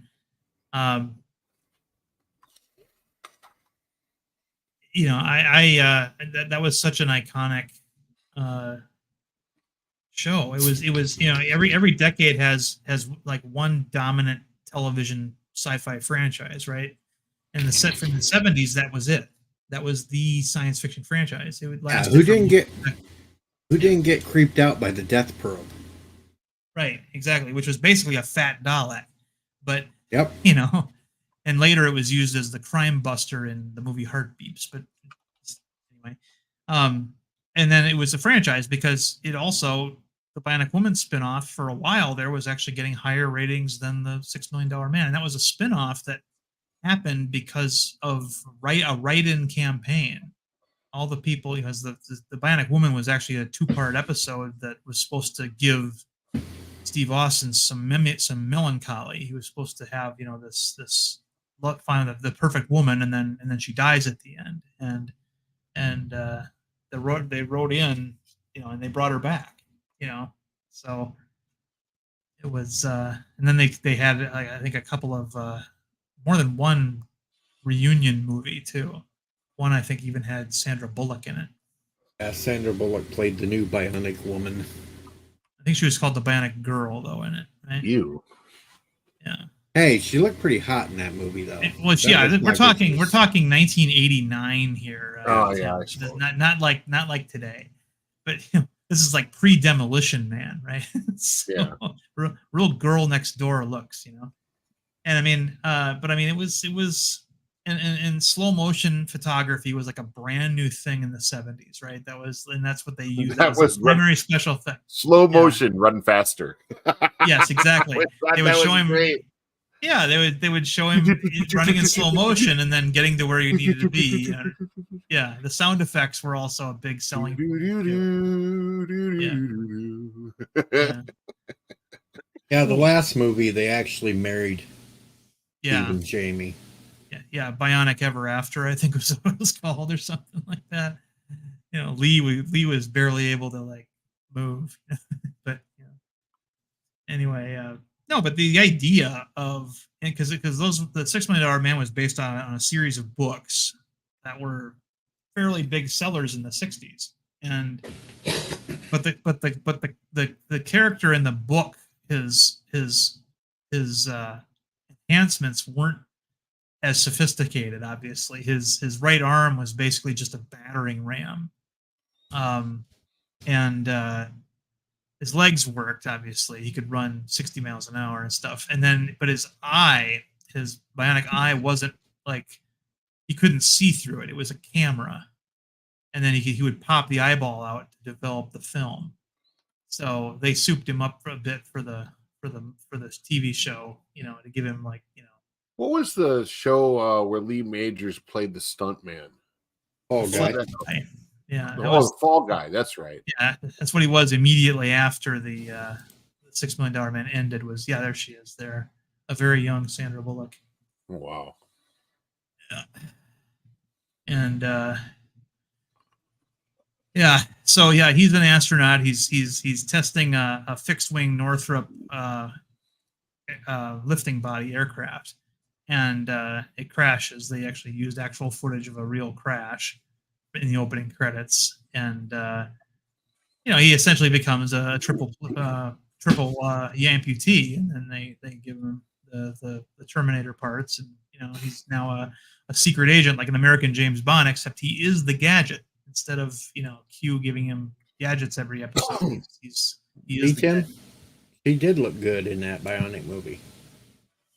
Yeah. But and then Bionic Woman was Jamie Summers, and she was a tennis pro who got injured in a parachuting skydiving accident. Yeah, and got the same problem. She was a triple amputee, and you know, they gave her something way more useful than a bionic eye. They gave her a bionic ear that was way more useful in missions, because you couldn't get the drop on her, first of all, and she could use it to like crack safes and things like that. So it was way better than just, you know, an eye with a and listen in on conversations.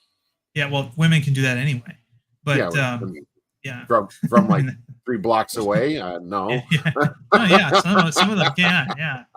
Yeah, some of them can. it's like, you know, why do women make the best archaeologists? Because of a woman's natural tendency to dig up the past, you know. But Oh, I like that show, Forever Night. That was a good one.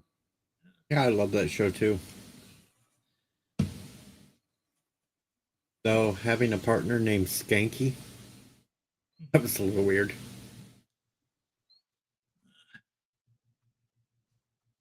There's another. Yeah, RoboCop. show that- RoboCop and $6 Million Man are worlds apart, but yeah, it's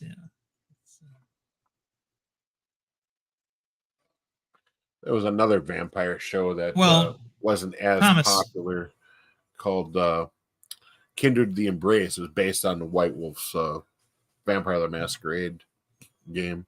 Thomas, the $6 Million Man still had one natural arm, so he only lost 3 limbs. Yeah. And he did have his third leg still. Yeah, if you want to count that. Too. Yeah, he still could get down.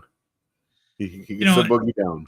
In Living Color did a parody when the John Wayne Bobbitt thing happened in the 90s. You remember that? God, I remember that. Jim Carrey, they did in Living Color. They did a $6 Million Man parody where he was John Wayne Bobbitt, and they gave him a bionic. You know, they did everything they could to tell you they gave him a bionic dick, and and he's running around in the red jumpsuit that Lee Majors wears in the opening credits, the $6 Million Man, and he runs into this woman whose child is trapped under a van, and he gets down and lays down and gets underneath the van and says, "I can lift it, but you're gonna have to take your top off."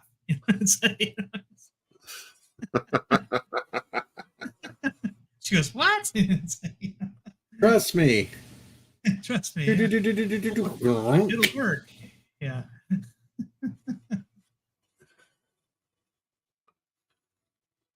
He's fully functional. Oh, it was the Bionic Man. That's exactly what I wanted to hear. And it was the Bionic Man when we discovered that Sasquatch was actually a robot built by aliens. Yeah, initially played by Andre. And what was so great about that was, you forget sometimes just how big Andre is compared to a normal sized guy. Oh, like God. like Lee Majors was 5'11", I believe. So he was almost 6 feet tall, and he looked like a child, next to Andre. In fact, there's an interview you can find on YouTube where Lee Majors is talking about that week when he shot with Andre in the woods doing their fight scenes and stuff, and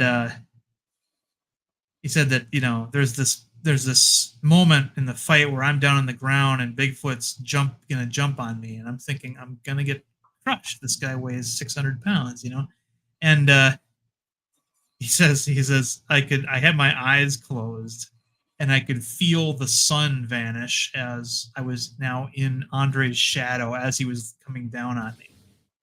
And he landed, and he didn't even touch me. He said it looked great on the camera, but he didn't physically come into any contact with me. And that's when he figured out that that's when Lee Majors fully understood that wrestling is not what it appears to be on television. That this guy was his profession is making it look good, but not actually hurting somebody, and yeah, that was some fun stuff.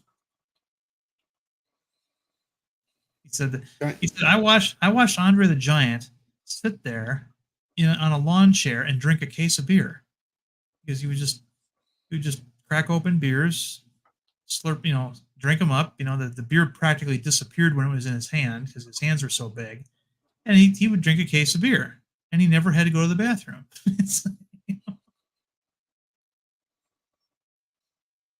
In this picture, I think they've got him standing on something just to make him look a little taller next to Andre.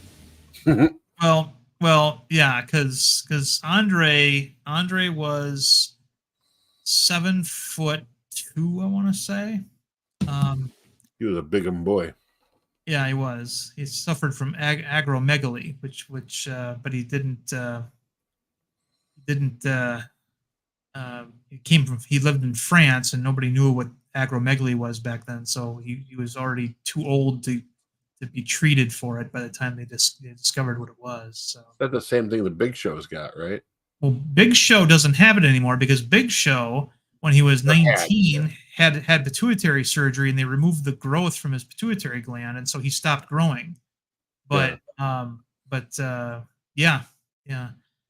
So Big Show will probably live to a ripe old age, as opposed to Andre, who I think he was 48 or something when he died.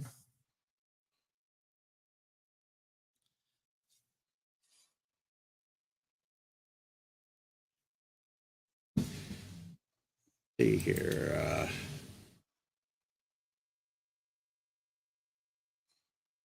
What the fuck? He was born in 46 and died in 93.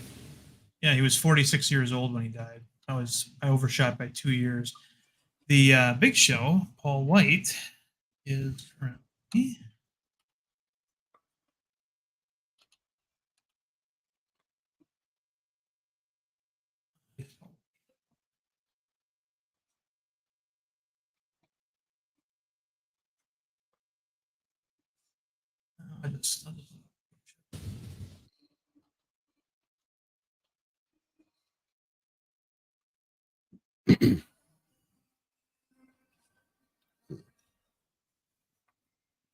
Damn, I'm kicking it. Paul White is 7 foot Tony, really good. and This- 51 years challenge. old already.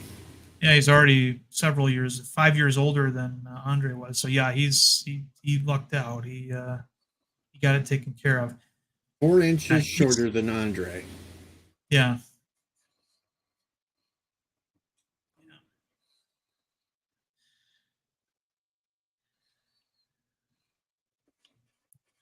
Yeah, his build height was 7'2", but he's always been. He said in an interview he's always been 7 foot. He would wear a little bit extra lift in his shoes, and that made him 7'2". His heaviest, though, he was just over 500 pounds at one point, and that was at his heaviest, and now he's down into the 300s. So he's yeah. In fact, there's a really good video. Let me see if I'll put the link in private chat here.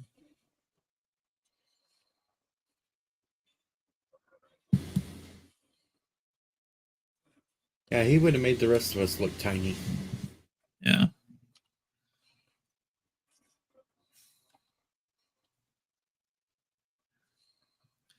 For later.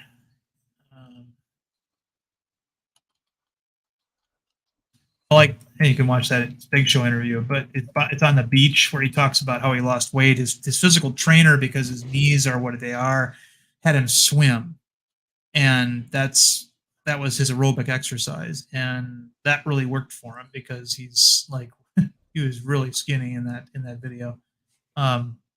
He talked about because he's been picked up by all the guys like The Rock, Austin, Brock Lesnar, John Cena.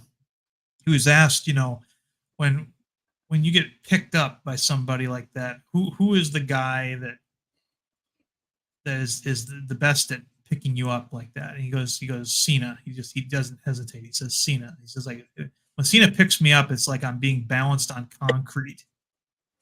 Is what he said. Hey, Kronos is backstage now. Oh. Now I have to pay attention to the private chat because Kronos will type something. Is he coming on, or is he just? No, he just comes back to talk in the private chat. Oh, I see. He doesn't have a microphone such, so he just comes back to talk to us. Hello, Kronos.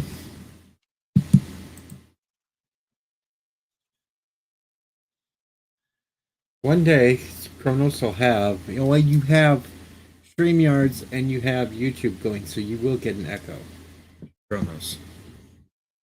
One day we will get you a microphone and we will make sure that you get on the live stream.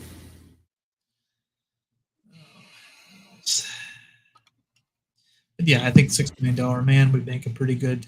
They had so many great things in the.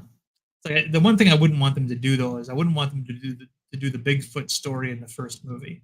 You know, the first movie should be just about him. You know, and then maybe in the second one do the Soviet death probe, and then in the third one do the Sasquatch, right? If they made it to a fourth one, bring in the Bionic Woman. Yeah, at that point you could trade it off. In fact, and, yeah. Personally, I'd still like to see a Greatest American Hero movie. Oh, we already got that. It's called Green Lantern.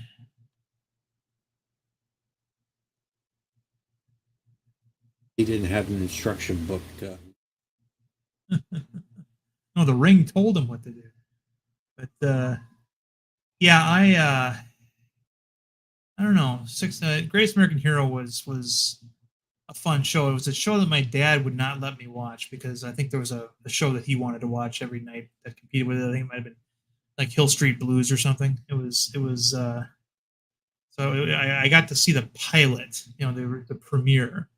And so I knew what the show was about. And he tried to watch one episode and he's like, this is stupid. How come he's not, you know, why is he flailing like that when he's flying? It's just, you know. And then like a year would go by, he'd see a trailer for the show and they show, you know, him still flailing. It's like he still hasn't learned how to fly. You know, it's just, you know, he just, to him, you know, superheroes should know what they're doing, right? Yeah, but by the third season, Ralph was flying halfway decent. Yeah. Then he was having problems with his invisibility. Right, there was that. They gave him a new power to have to master, I think, each season, and because he also had the ability to like see into the future or something, or see into the past. I can't remember it. There was something he was doing, and honestly, what I liked most about that show wasn't. I mean, William Katt was good, but I liked Robert Culp a lot in that show. His character was. Oh yeah, Robert Culp was the highlight of that show. Yeah. Or Bill Maxwell. Yeah, you know, I mean, his class of kids was also kind of interesting. Faye Grant was one of them. She went on to be in the V series. Michael Pare. Michael Pare, yeah, who was in one of the better werewolf movies ever made, and also Streets of Fire. You know, and Eddie and the Cruisers. Eddie and the Cruisers 1 and 2. Yep, exactly. They were in that show. I kind of liked how Bill had to try to keep explaining why his cars got wrecked. Especially when Ralph set one of them on fire trying to figure out how to use heat vision and set the car on fire behind him. Yeah. Well, I remember in the premiere, you know, because what was his ex-wife's name? Was it Penny or? I don't remember what the ex-wife's name. I remember that his girlfriend was Pam, Connie Selica. Yeah, that's what it was. Yeah, that was who it was. I knew it started with a P, Pam, right? And they were divorced. No, that was his lawyer girlfriend. He was the one that was representing him in his divorce against his wife. Oh, okay, gotcha. And okay, so yeah, I was a kid when I saw it, so I didn't. But he's like trying to convince her. He's wearing the suit, and she's just like, I don't want to be seen next to you. You know, she's all embarrassed and stuff. And then he, you know, has to demonstrate. So he lifts the car in front of her, and she faints. I remember that. You know? I thought that was pretty fun. And Cronus, you don't hate us all.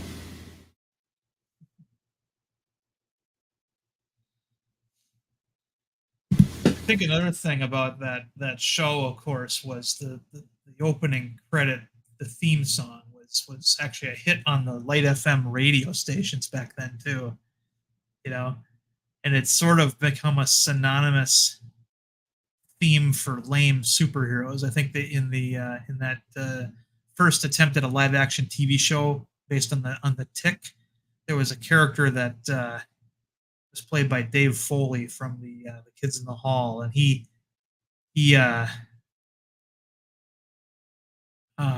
essentially steals Arthur's moth suit, and they show him in his office, like dancing around to the theme song to Greatest American Hero while wearing it.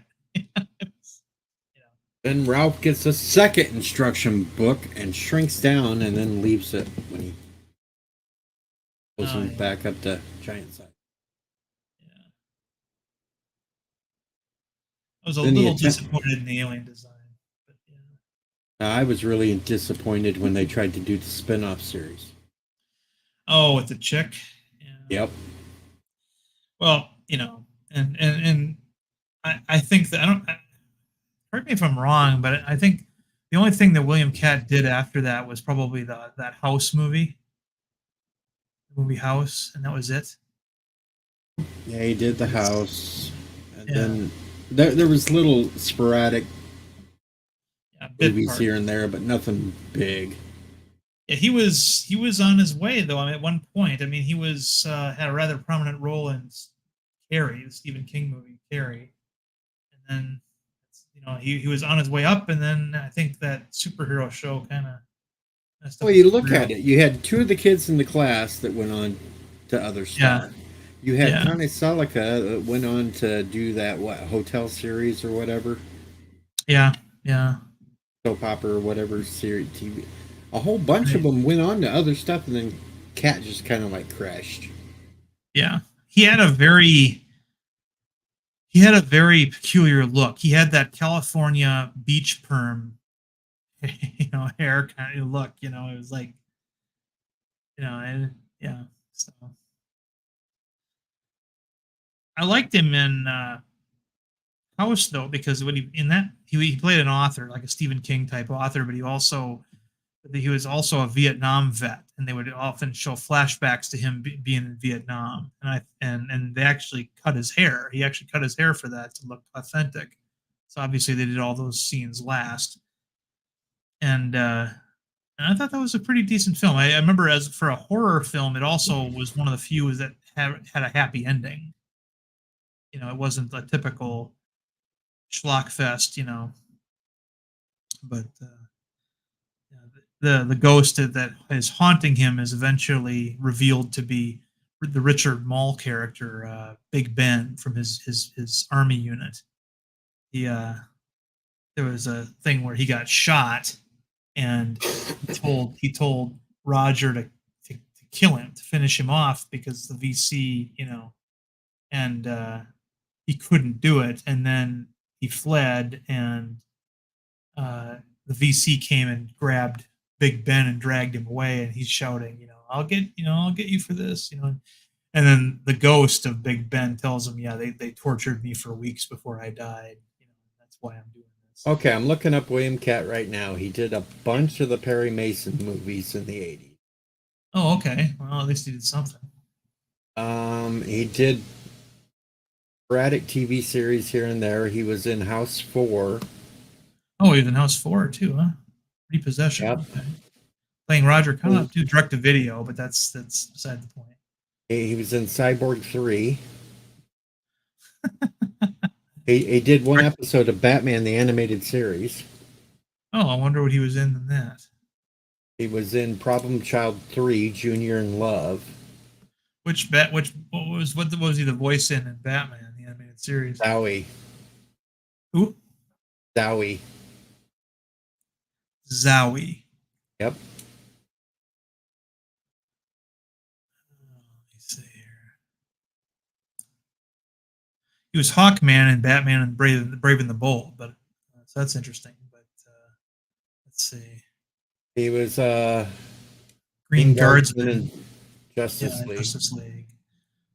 But, There's, that's an episode of Andromeda. Zowie. Damn. What was that? Riddler's Reform. Okay. He did the voice of Hawkman in the Batman or video game for the Batman Brave and the Bold. Yeah, I mean he's obviously got a very long IMDb. I mean he's done stuff. That's great. Hell, I'm he's glad to see that. Even been in Supergirl. Yeah, but yeah, he just didn't get he got his time to be the leading man, and then when that time was over, he still got work. So that's pretty good. I know And he keeps talking like he wants to try to get the reboot of the Greatest American Hero going.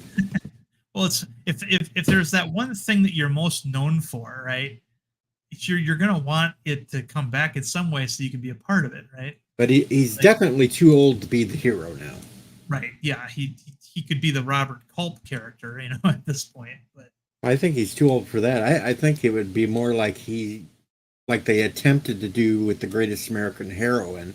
He would be the one that would hand off the suit to somebody else. yeah, he could be the guy that teaches the new guy how to do stuff.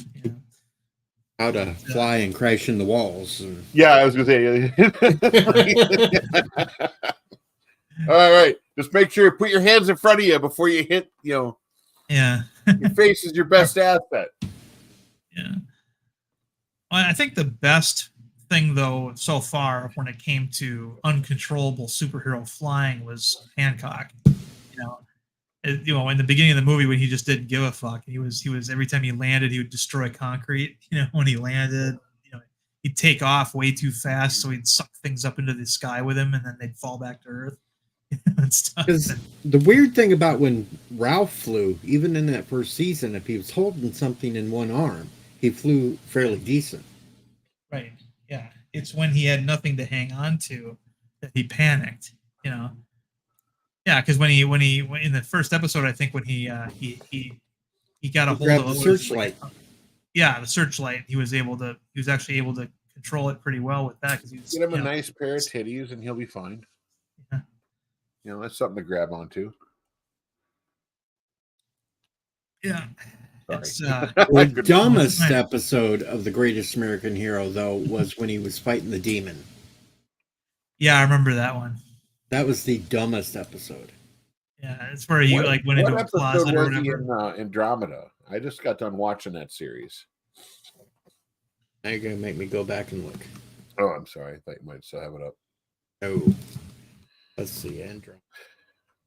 I can find it.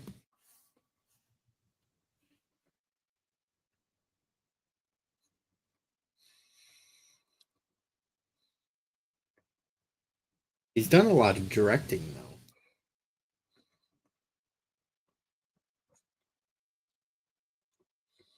though. He was Eddie Aldrich.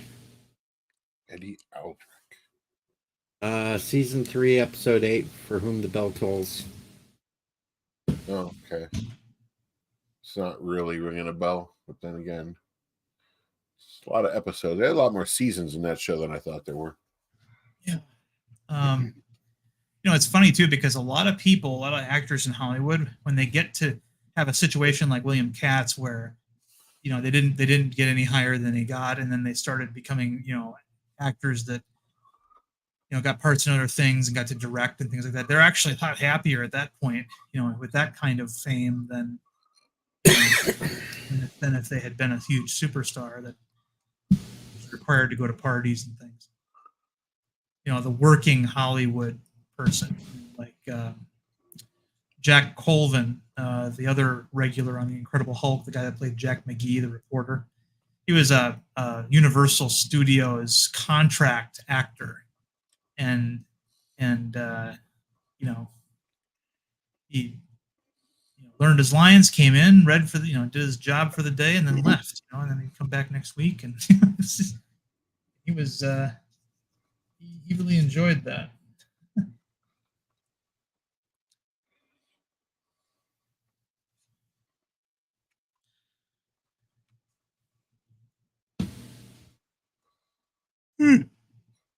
Sorry, I'm yawning on you. I know. I love how in The Greatest American Hero they had to change his last name for a little while. Yeah, that's an interesting one. I think my favorite one that I remember as a kid was when he went undercover as a ball player, either a major league ball player or whatever, and of course he wore the suit underneath his uniform so that when he threw a fastball, it was legendary. And he at the end of the episode, he's sitting in a bar with Robert Culp, and they ask a couple of people, hey, who is that guy that pitched that game? And then they could barely remember his name, and go see, what was his name?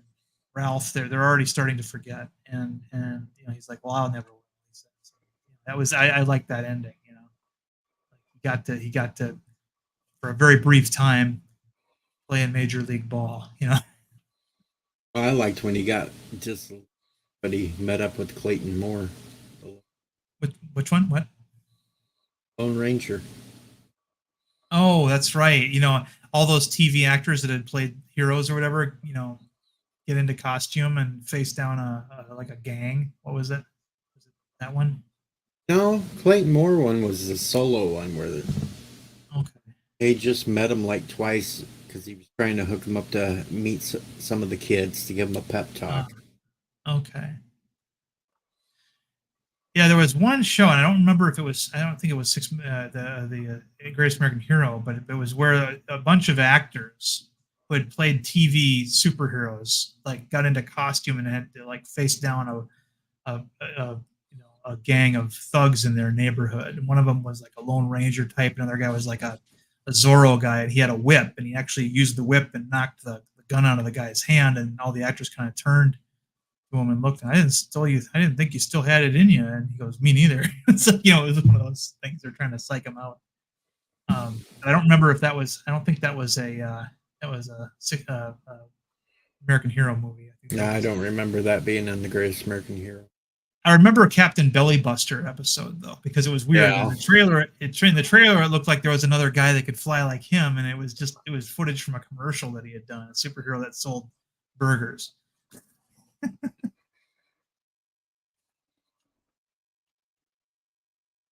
Some of the streaming channels still have it. I think Roku has the Greatest American. Oh, you know what it was? The episode I was thinking of with all the actors dressed up like back as the characters they played in classic television was a Highway to Heaven episode. That's what it was. Michael Landon. Yeah. Victor French. Yeah, it was Highway to Heaven episode, and of course none of the actors were like Michael Landon. They were the guest stars for that week.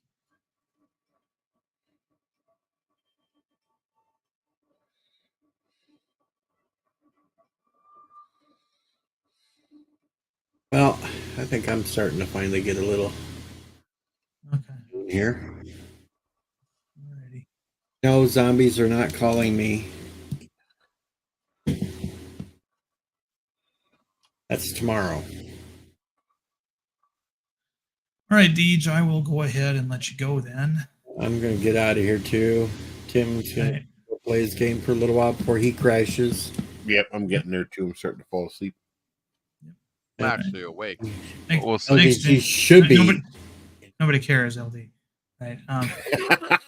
Just kidding. I'm just kidding. Hey. And the dick comment for the day is go ahead, Darren. Say it. All right. Whatever. I'm sure if you get really bored, LTG will keep you entertained in the underground. No, he won't. I have. Yep. It's really boring. Or he'll just ignore you and keep playing his game. Yeah. All right, Possible. Deej. Everybody, I'll see you guys later. Later. Good night, Darren. Good night, Yep. Tim. Good night. Good night. Have a pleasant tomorrow. Thanks, Got what dude. tomorrow?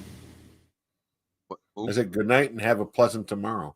Oh, yeah. Ah. Because you know the one thing that we didn't do? I grew up on Men. Yeah, we didn't grow up on that. Anyway, we're fired. Am I fired again? Yeah, you're fucking absolutely fired. All your promotions are redacted. Like, dude, why would you have to fuck yourself like that? Why? You're clipping all this shit, aren't you? You're gonna have a fucking montage of all the times I said you were right, said you were wrong, said you were fired, said you were rehired, said you were promoted during this live. You're gonna have them all and play them on your channel, aren't you? Well, you've absolutely been fired again because you're an asshole.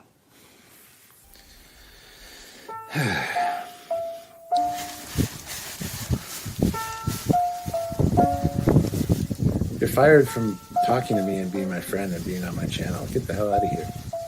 Go on, get the hell out of here.